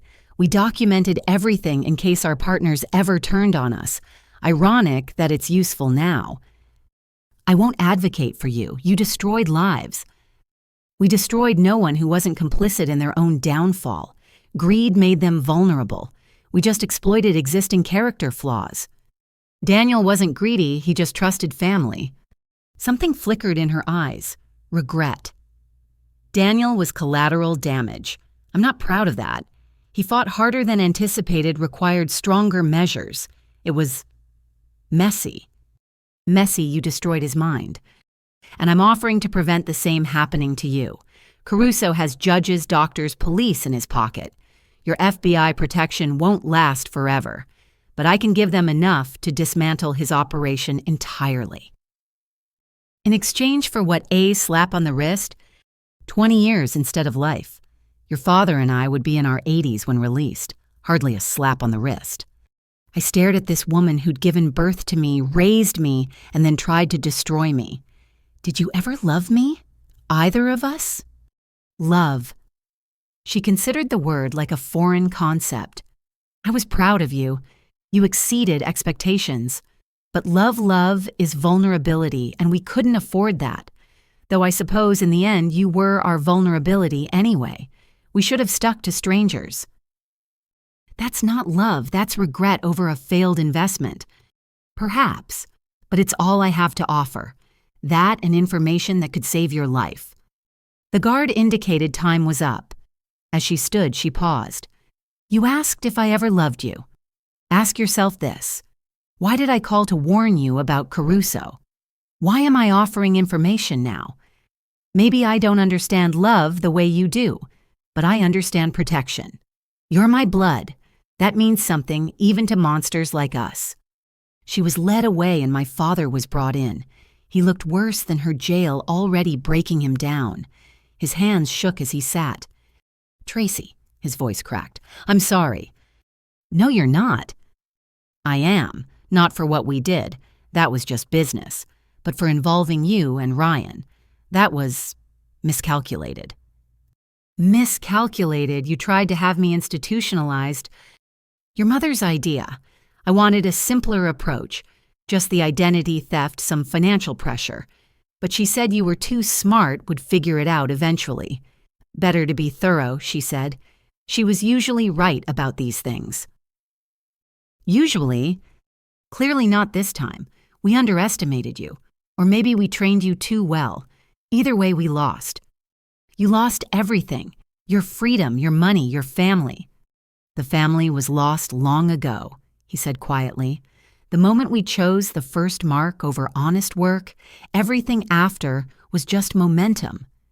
Then why continue? Why destroy so many lives? Because we were good at it. Because it was easier than admitting we'd become monsters. Because the money was addictive. Pick your reason. They're all true and all hollow. He looked at me with eyes that seemed suddenly clear.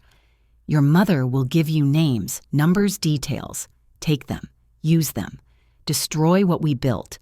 It's the only useful thing we can offer you now. Why help me? Because in 20 years, when I walk out of prison, I'd like to think there might be something left to salvage. Some small piece of family that isn't built on lies. Naive, probably, but an old man needs hope. The guard moved to take him away. Dad. The word felt strange after everything. Was any of it real?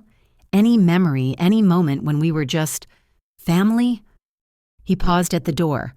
Your 8th birthday. You wanted a microscope. We couldn't afford it. We just lost everything in a deal gone bad. But your mother sold her wedding ring to buy it.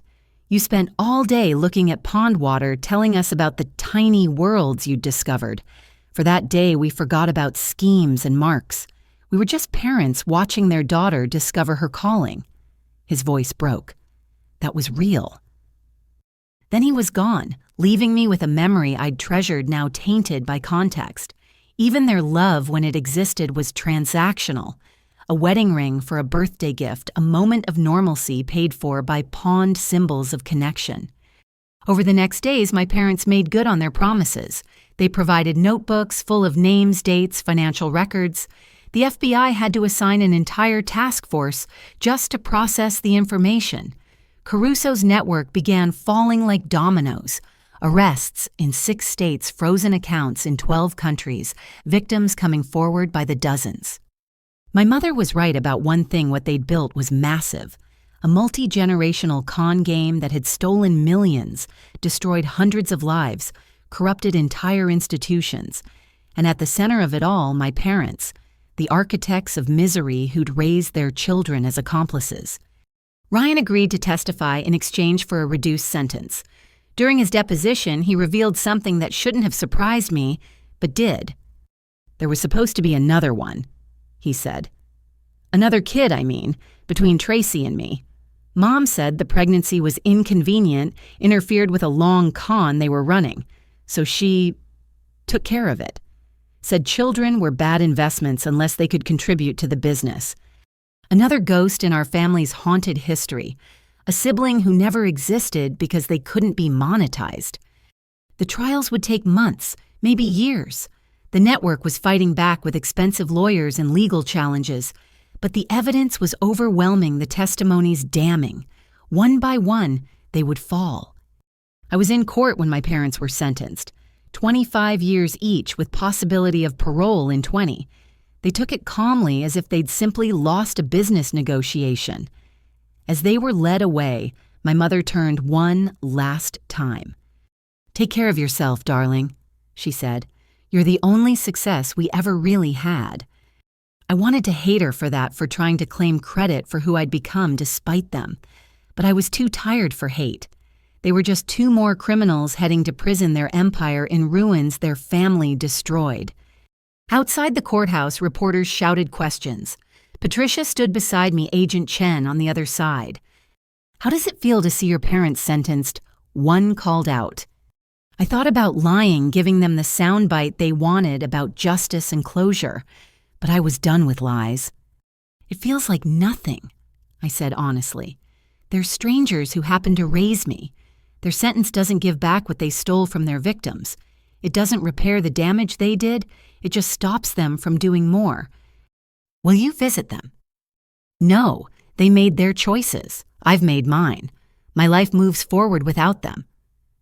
As we walked away, Patricia squeezed my hand. "It's over," she said. But it wasn't not really.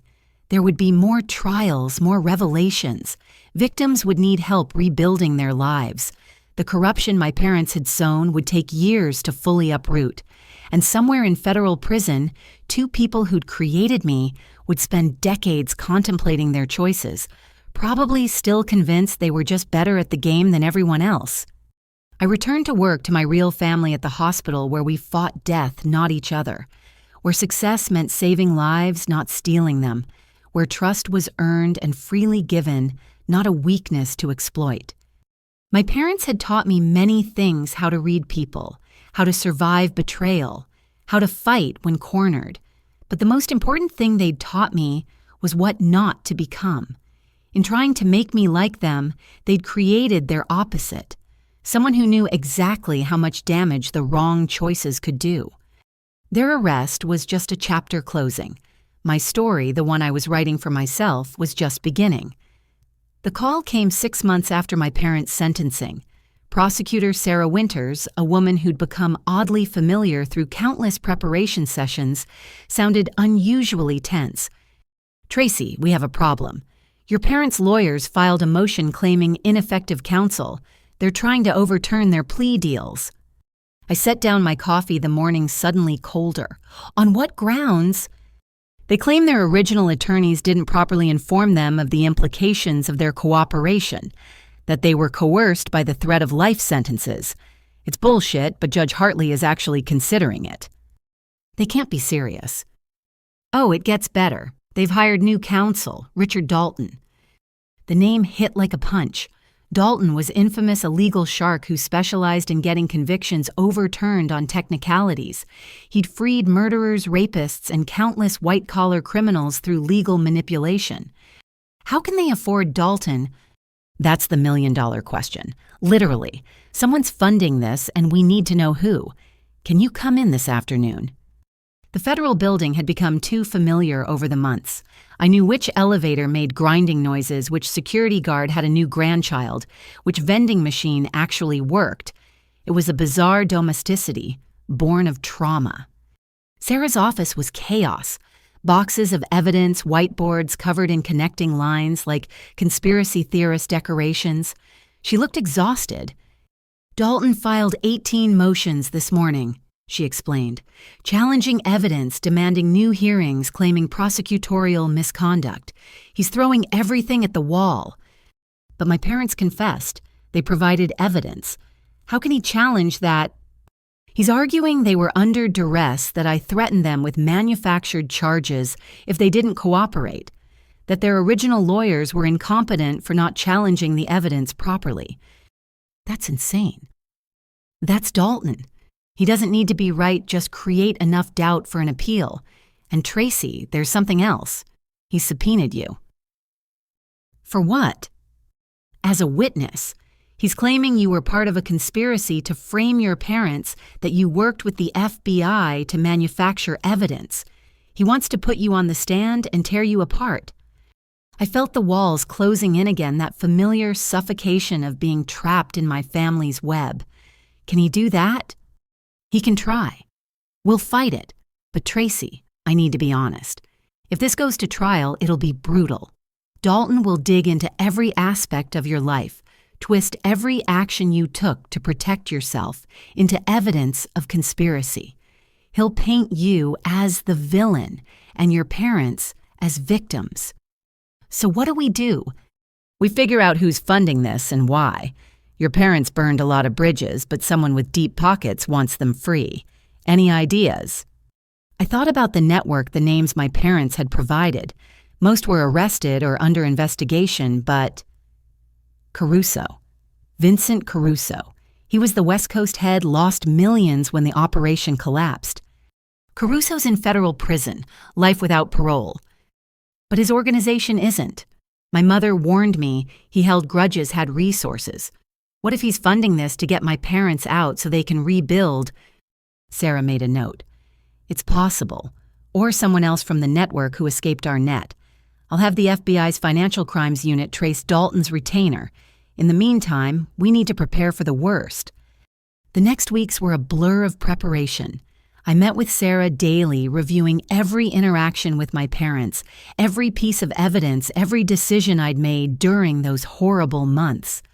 Dalton's team, meanwhile, was conducting their own investigation. Patricia called one evening, her voice shaking. Tracy, I was visited by a private investigator today. He was asking about our meetings during your parents' scheme. Wanted to know if you'd ever discussed framing them. That's ridiculous. He had photos of us at the coffee shop, transcripts of calls. They're building a narrative that you orchestrated everything, that your poor parents were just trying to help their troubled daughter and got caught in your web of lies. The irony was suffocating. My parents' master manipulators were now playing victims, and they were good at it. Agent Chen was equally frustrated. Dalton's filed Freedom of Information requests for everything. Our investigation files, surveillance records, even internal emails. He's looking for any inconsistency, any sign of overreach. Will he find any? We did everything by the book, but Dalton can make a parking ticket look like corruption if it serves his narrative. And Tracy, he's hired expert witnesses, psychologists who'll testify about family dynamics, financial experts who'll claim the fraud evidence was misinterpreted. How is any of this legal? Welcome to the American justice system. With enough money and the right lawyer, you can challenge anything. The first real blow came 2 weeks later. Ryan had agreed to testify in the appeal, but not for our side. I met him at the federal detention center, barely recognizing the man across from me. Prison had aged him decade in months, but his eyes held a new sharpness. Dalton made me a deal, he said without preamble. I testify that you manipulated me, that Mom and Dad were trying to help, and he gets my sentence reduced to time served. Ryan, you can't. You know what they did. I know what you all did. You think you're so different from them, Tracy. You used the system to destroy your own family. You worked with the feds, wore wires, gathered evidence. How is that different from what they did to their marks? Because I was defending myself, they were predators. Everyone's a predator when they're hungry enough. I'm hungry for freedom.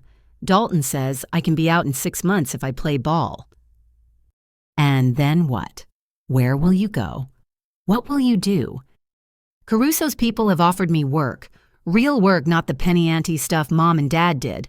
International finance, cryptocurrency, modern schemes for modern times. You're going to continue the family business. Someone has to. Might as well be me. At least I learned from their mistakes. I left the prison feeling sick. Ryan had chosen his side, and it wasn't mine. The family poison ran too deep in him to extract. Days later, Dalton made his move.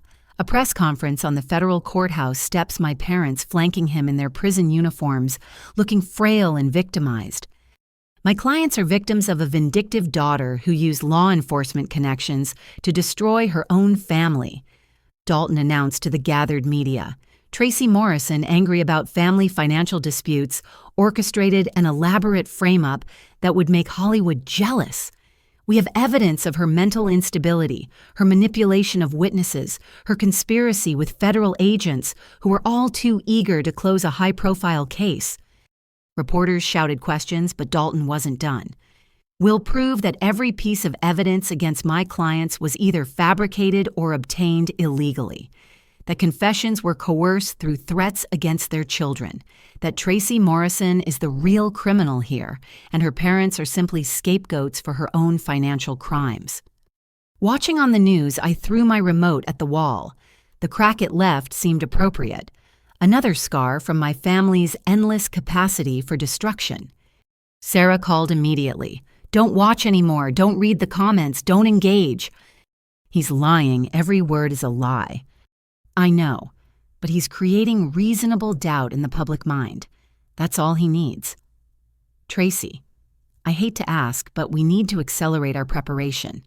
Can you clear your schedule for the next month? The hospital will understand.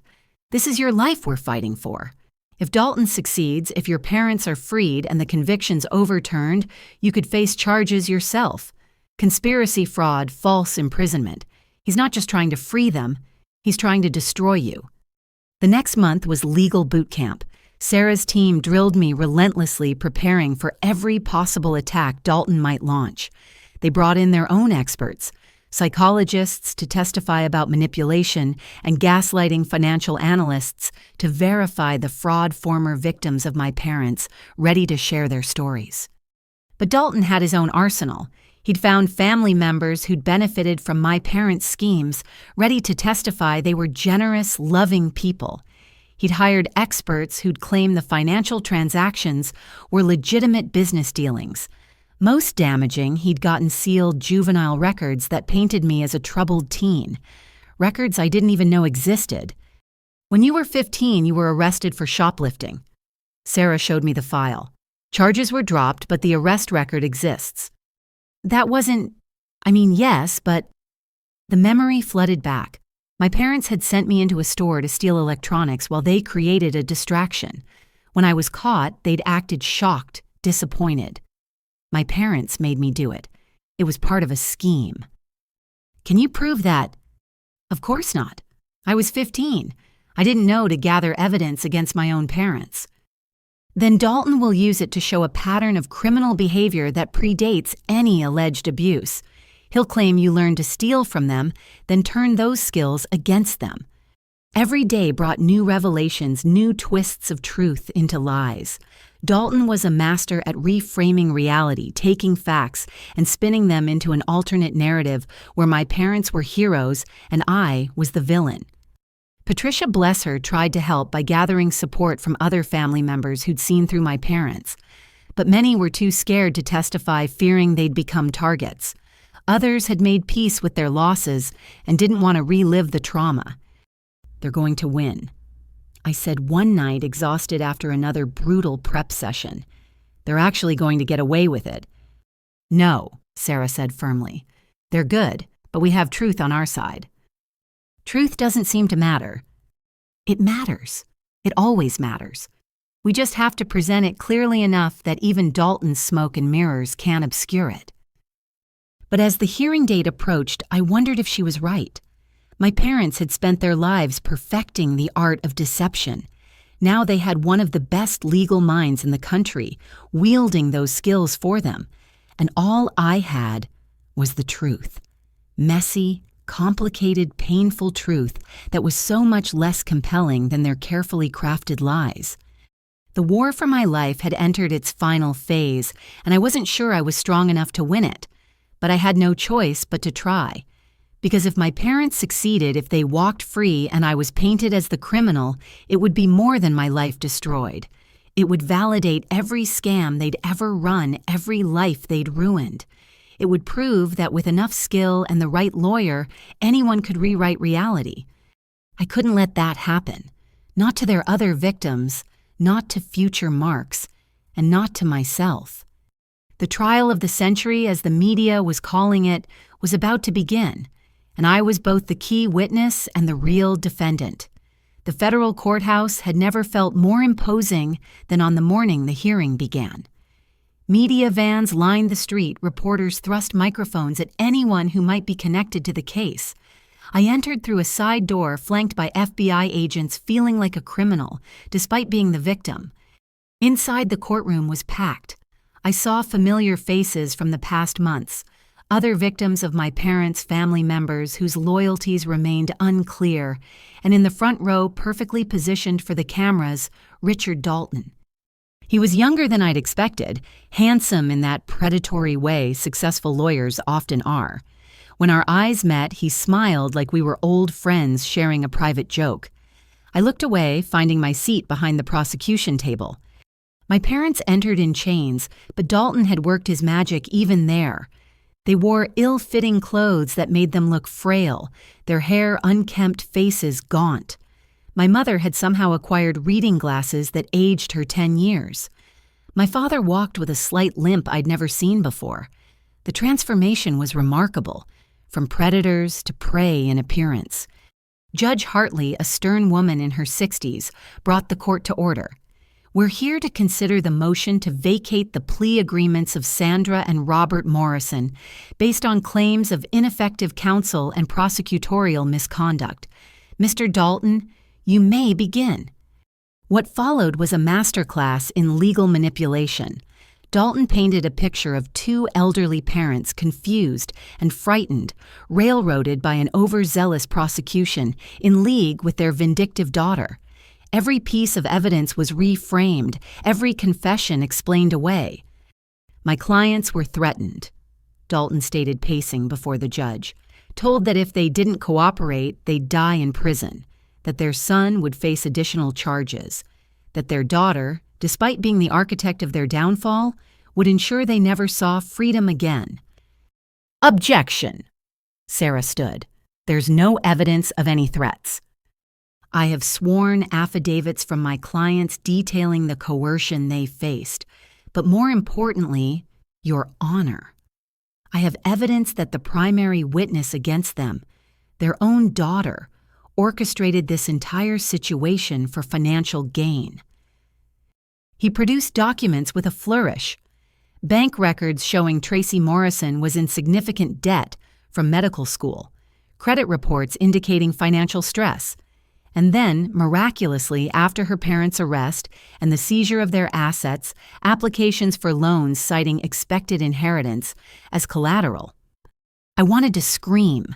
The loans were for home repairs after Ryan's destruction, the inheritance, a bitter joke I'd made to a loan officer about maybe getting my own belongings back. But presented this way, it looked damning.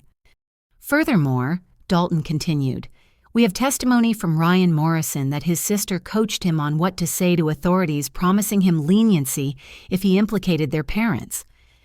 Ryan took the stand, and I barely recognized my brother. Gone was the swaggering con artist. In his place sat a broken young man who spoke hesitantly about being manipulated by Tracy. She told me our parents were evil. He said, not meeting my eyes. Said if I didn't help her, she'd make sure I rotted in prison. I was scared, confused. I said whatever she wanted me to say. And was it true? Dalton asked gently. Some of it maybe, but Tracy made it sound so much worse than it was. Our parents helped family members with financial problems. Maybe they weren't always transparent about it, but their intentions were good. Sarah's cross-examination was brutal but necessary. Mr. Morrison, you previously testified under oath about your parents' fraud schemes. Were you lying then, or are you lying now? I was confused then. Tracy had me all twisted up. You were recorded discussing the schemes. Was Tracy ventriloquizing for you? Those recordings were edited, taken out of context. It went on for hours. Ryan stuck to his news story with the determination of someone whose freedom depended on it, which of course it did. The next day brought the expert witnesses. A psychologist testified about shared delusional disorder, suggesting I'd convinced Ryan and others that normal family financial arrangements were sinister plots.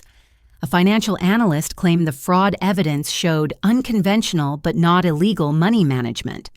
A former judge, one I later learned had been quietly removed from the bench for taking bribes, testified about the dangers of overzealous prosecution. But the real blow came on day 3.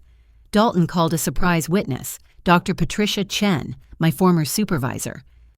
Dr. Chen. Dalton began smoothly. You supervised Tracy Morrison at the hospital. Did you have concerns about her mental state? Patricia looked uncomfortable but answered honestly. There was a period where her family expressed concerns. We took them seriously enough to require a brief leave. And during this time, did Dr. Morrison make accusations against her family? She claimed they were trying to steal from her, yes. Claimed. Did she provide proof? Not initially. The situation was complex. Dalton smiled. Complex. That's one word for it. Tell me, in your professional opinion, could someone under extreme stress create elaborate conspiracy theories to explain personal failures? Objection, Sarah called. Dr. Chen is not a psychiatrist. Sustained, rephrased Mr. Dalton. Dr. Chen, in your experience, have you seen medical professionals under stress exhibit paranoid behavior? It can happen, yes. The job is demanding. And Dr. Morrison was under significant stress. Financial problems, family issues, work pressure. All residents face stress. But not all residents accuse their families of elaborate criminal conspiracies, do they? The questioning continued, each answer twisted to support Dalton's narrative. By the time Patricia left the stand, I looked like a stressed-out doctor who'd snapped and blamed her loving family for her problems. Sarah fought back brilliantly. She brought in Agent Chen to detail the evidence, other victims to testify about their experiences, financial experts to explain the clear fraud. But Dalton countered every point, muddying waters, creating doubt. The most dramatic moment came when Dalton called my mother to testify. She took the stand, slowly looking every inch the wounded parent. Mrs. Morrison. Dalton said gently, "Tell us about your relationship with Tracy." "We loved her more than life itself," my mother said, tears flowing. "Sacrificed everything for her education, her dreams. When she became a doctor, we were so proud." What changed? The stress of her job, the isolation. She became paranoid, accused us of wanting her money. We just wanted to help Ryan get back on his feet, and she saw it as some conspiracy. "Did you ever steal from your daughter?" "Never. Every penny we've ever taken from anyone was freely given. We've helped family members manage finances, yes. Some investments didn't work out, but that's not fraud. That's life." "Why did you plead guilty?" "They said Tracy would destroy Ryan if we didn't. Said she had the FBI convinced of her delusions. We thought if we cooperated, took responsibility even for things we didn't do, we could protect what was left of our family." Sarah's cross-examination was fierce. "Mrs. Morrison, you provided detailed records of fraud schemes going back 30 years. Were those fabricated?" "We kept records of all financial transactions. The prosecution interpreted them as something sinister." "You documented manipulation tactics, identified marks, detailed schemes." "We documented business strategies, identified clients, detailed investments. Language can be twisted, Ms. Winters." "What about the victims who testified?" "People who made bad investments and want someone to blame. We're convenient scapegoats." It was masterful. Every admission reframed, every piece of evidence explained away. My mother had spent a lifetime perfecting her craft, and this was her greatest performance. When I finally took the stand, I felt the weight of everything crushing down. Dalton approached like a friendly snake. "Dr. Morrison, let's start simple. Do you love your parents?" The question caught me off guard. It's complicated. Complicated. They raised you, supported your education, celebrated your successes. What's complicated about that? They also stole my identity, destroyed my credit, tried to have me institutionalized. Allegedly. But let's explore that. You were under tremendous stress at work, correct? Yes, but financial pressure. Student loans, mortgage payments. Like every resident, yes. And when your brother needed help, needed family support, you saw it as an attack. They moved him in without asking forged documents. Or did they? You were working long shifts, admittedly exhausted. Isn't it possible you agreed to help Ryan and forgot that stress made you misremember? No, that's not. You installed hidden cameras in your home, surveillance equipment to spy on your family. Is that normal behavior? I was gathering evidence. Of what a crime you imagined, or were you looking for ammunition to use against parents you resented? It continued for hours. Every action I'd taken to protect myself was twisted into evidence of paranoia or manipulation. Dalton was skilled at making me doubt my own memories, my own experiences. I understood how Daniel had broken, how victims before me had crumbled under the weight of gaslighting. But then something shifted. Maybe it was exhaustion, maybe clarity, but I stopped defending and started attacking. "Mr. Dalton," I said during a brief pause, "how much are you being paid for this case?" He blinked, surprised. "That's not relevant." "Isn't it? My parents claimed poverty, said they needed my help, yet they can afford you. Where did the money come from?" "Objection," he said quickly. "The witness is questioning counsel." "I'm questioning the entire premise of this hearing," I shot back. My supposedly impoverished parents hired one of the most expensive lawyers in the country. Either they lied about needing money, which proves fraud, or someone else is funding this, which raises questions about why. Judge Hartley leaned forward. "It's a fair point. Mr. Dalton, who is financing this defense—" "That's privileged information, Your Honor." "Not if it's relevant to the claims being made. I'm ordering you to disclose your funding source." Dalton's smooth facade cracked slightly. "I need to consult with my clients." "You do that. We'll recess until tomorrow." As court adjourned, I saw my parents huddled with Dalton, their expressions no longer confident. Sarah grabbed my arm as we left. "That was brilliant. You just opened a door Dalton didn't want opened." "Will it matter? If Caruso or his organization is funding this, it proves ongoing criminal conspiracy. It destroys their victim narrative. That night, I couldn't sleep. The next day would likely determine everything. My freedom, my future, my life. I thought about all the victims who'd come before me, who'd been crushed by my parents' machine. I thought about Daniel broken and hidden away. I thought about Ryan choosing to continue the cycle rather than break it. And I thought about my 8-year-old self looking through that microscope my mother bought with her pawned wedding ring. Even their love came with a price tag. Even their gifts were transactions. Tomorrow, one way or another, the transactions would end. The family business would close. And maybe, just maybe, truth would matter more than performance. The war was almost over. I just had to survive one more day. The courtroom was electric with tension when we reconvened. Dalton looked less composed, his usual swagger replaced by something sharper, more desperate. My parents sat rigidly, no longer playing the frail victims. They knew something had shifted. Judge Hartley didn't waste time. "Mr. Dalton, have you consulted with your clients about the funding source?"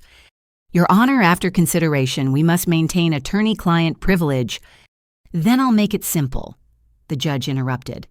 "Without transparency about potential conflicts of interest, I'm inclined to view this entire motion with skepticism. You have 1 minute to decide." Dalton whispered frantically with my parents. My mother's mask had dropped completely, her face hard with calculation. Finally, Dalton stood. "The defense has been funded by a legal defense fund established by concerned family members." "Which family members?" Sarah pressed. "I'm not at liberty." The courtroom doors burst open. Agent Chen entered with several FBI agents and a man in handcuffs I recognized from photos, Marcus Webb, my parents' financial network partner. Your Honor. Chen announced, Marcus Webb was arrested this morning attempting to flee the country. He's agreed to cooperate fully in exchange for consideration. He has direct knowledge of the funding for this defense. Judge Hartley's eyes narrowed. This is highly irregular, but given the circumstances. Mr. Webb, you're under oath. Who funded the Morrison defense? Webb looked terrified. Vincent Caruso's organization. $10 million to get them released so they could rebuild the network. I was supposed to manage the finances once they were free. The courtroom exploded. Reporters typed frantically. My parents' faces went ashen. Dalton tried to object but seemed to have lost his words. So, Judge Hartley said slowly, we've convicted fraudsters being defended by money from a criminal organization with plans to continue their criminal activities upon release. Mr. Dalton, do you have anything to say? My clients were unaware of the funding source he managed. Really? Sarah stood holding a paper. Because I have here a recorded call from federal prison where Sandra Morrison discusses Caruso's generous offer with an unknown party. Would you like me to play it? My mother closed her eyes. My father slumped in his chair.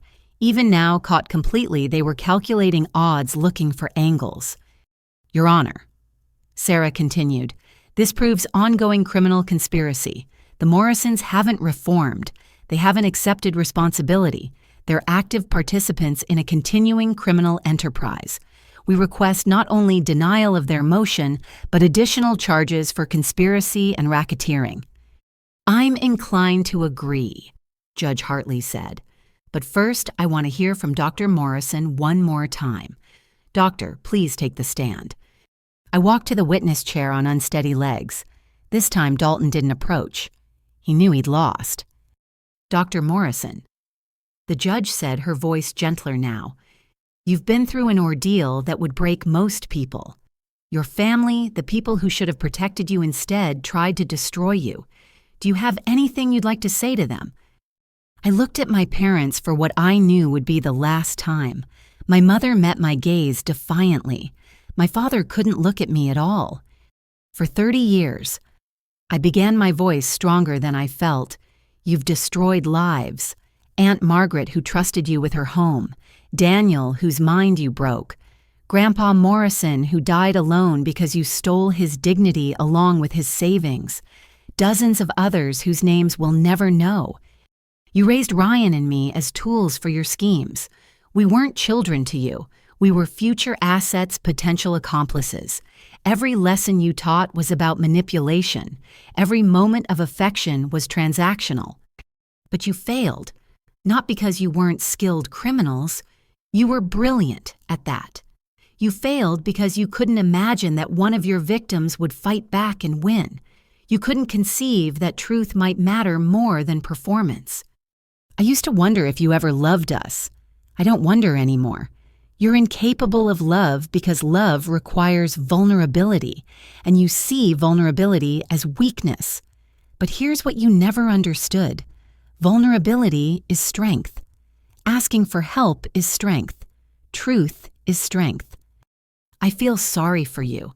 You'll spend your remaining years in prison clinging to your delusions of superiority, never understanding that the very skills you prized, manipulation, deception, exploitation, are what made your lives empty. You won. Congratulations. You won nothing.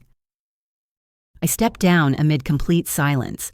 My mother's defiant expression had cracked, showing something that might have been recognition or regret. My father was crying silently. Judge Hartley cleared her throat. In my 20 years on the bench, I've rarely seen such a clear case of unrepentant criminality hiding behind legal manipulation.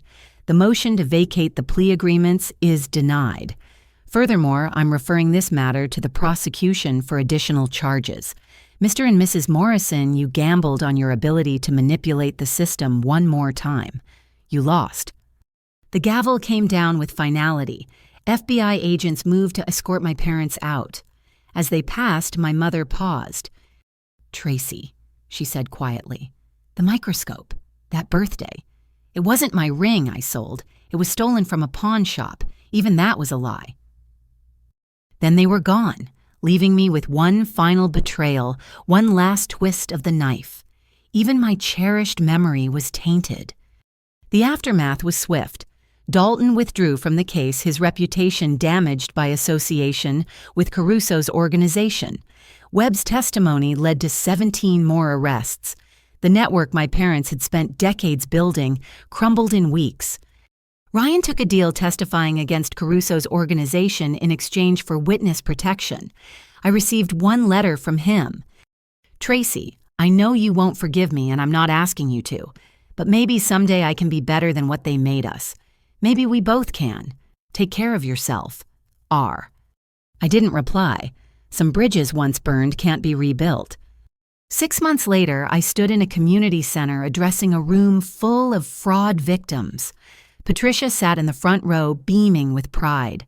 Agent Chen leaned against the back wall, having become an unexpected friend through everything.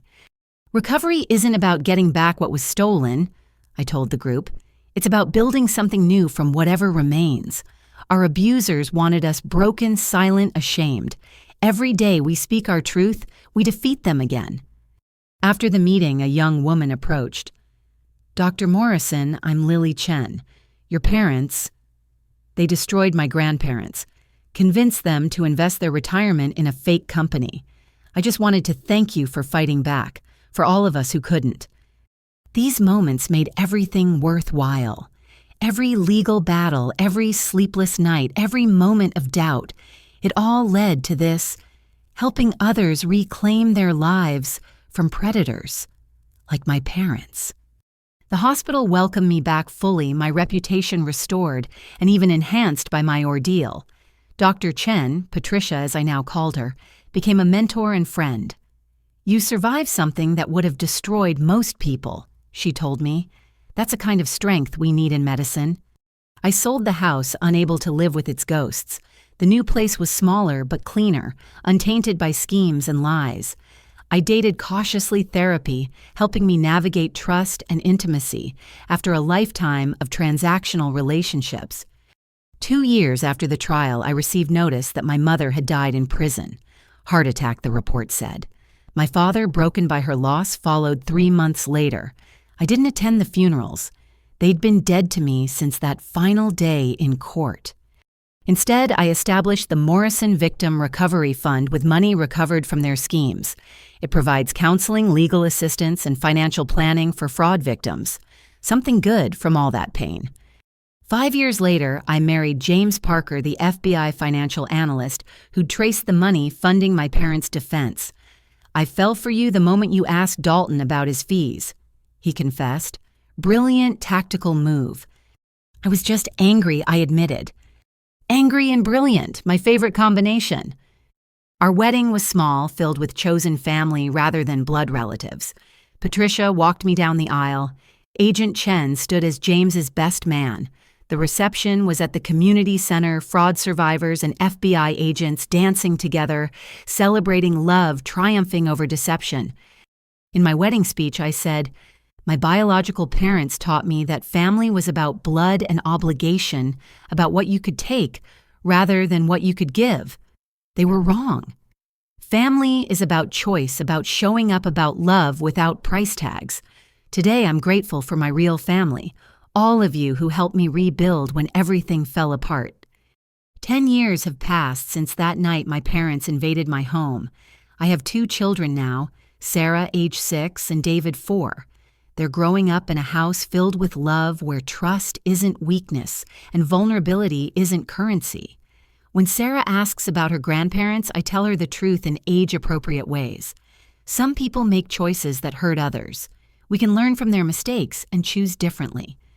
The Morrison Victim Recovery Fund has helped over 300 families. We've partnered with the FBI to create early warning systems for family fraud. I speak at conferences sharing our story to help others recognize the signs. Sometimes late at night, I think about my parents, not with anger or sadness, but with a kind of distant curiosity. What made them choose deception over connection? What hollow victory did they think they were winning? I'll never have answers, and I've made peace with that. Ryan never contacted me again, but I heard he testified in several major fraud cases before disappearing into witness protection. I hope he found the redemption he mentioned. I hope he broke the cycle. Last month, a young medical student approached me after a lecture. Dr. Morrison, she said, I'm Daniel's daughter. My dad wanted me to tell you that watching you fight gave him strength to keep going. He's doing better now. Not perfect, but better. We both wanted to thank you. I hugged her, this next generation untouched by our family's poison. That's the real victory. Not the convictions or the recoveries, but the cycles broken the children who'll never know their grandparents' kind of love. As I write this, my daughter is looking through her first microscope, a gift for her 7th birthday. She calls excitedly about the tiny worlds she's discovering, and I'm transported back to my own childhood wonder. But this microscope was purchased honestly, given freely, wrapped in love without conditions. Mommy, look, Sarah says. There's so much life in just one drop of water. There is, sweetheart. I agree, thinking about all the life that can grow from even the most poisoned ground with enough light and care and truth. My parents thought they were teaching me to be like them. Instead, they taught me exactly who I never wanted to be. In trying to break me, they forged me into someone unbreakable. Their legacy isn't the schemes or the victims or the years of pain. Their legacy is the strength they accidentally gave me and every life saved because of it. The war is over. I won. But more importantly, I survived. I healed, and I built something beautiful from the ashes they left behind. That's the best revenge I could imagine. A life filled with the genuine love and trust they never understood. Thank you for joining me on this journey. If you've experienced family betrayal, financial abuse, or manipulation disguised as love, know that you're not alone. Recovery is possible. Truth matters. And sometimes the family we choose is stronger than the family we're given. Remember, vulnerability is not weakness. Asking for help is not failure. And love, real love, never comes with a price tag. What would you do if your family turned against you? How would you fight back? Share your thoughts below, and don't forget to like, subscribe, and share this story with others who might need to hear it. Together, we can break the cycles of abuse and build something better. Until next time, hold your chosen family close and remember, you are stronger than those who tried to break you.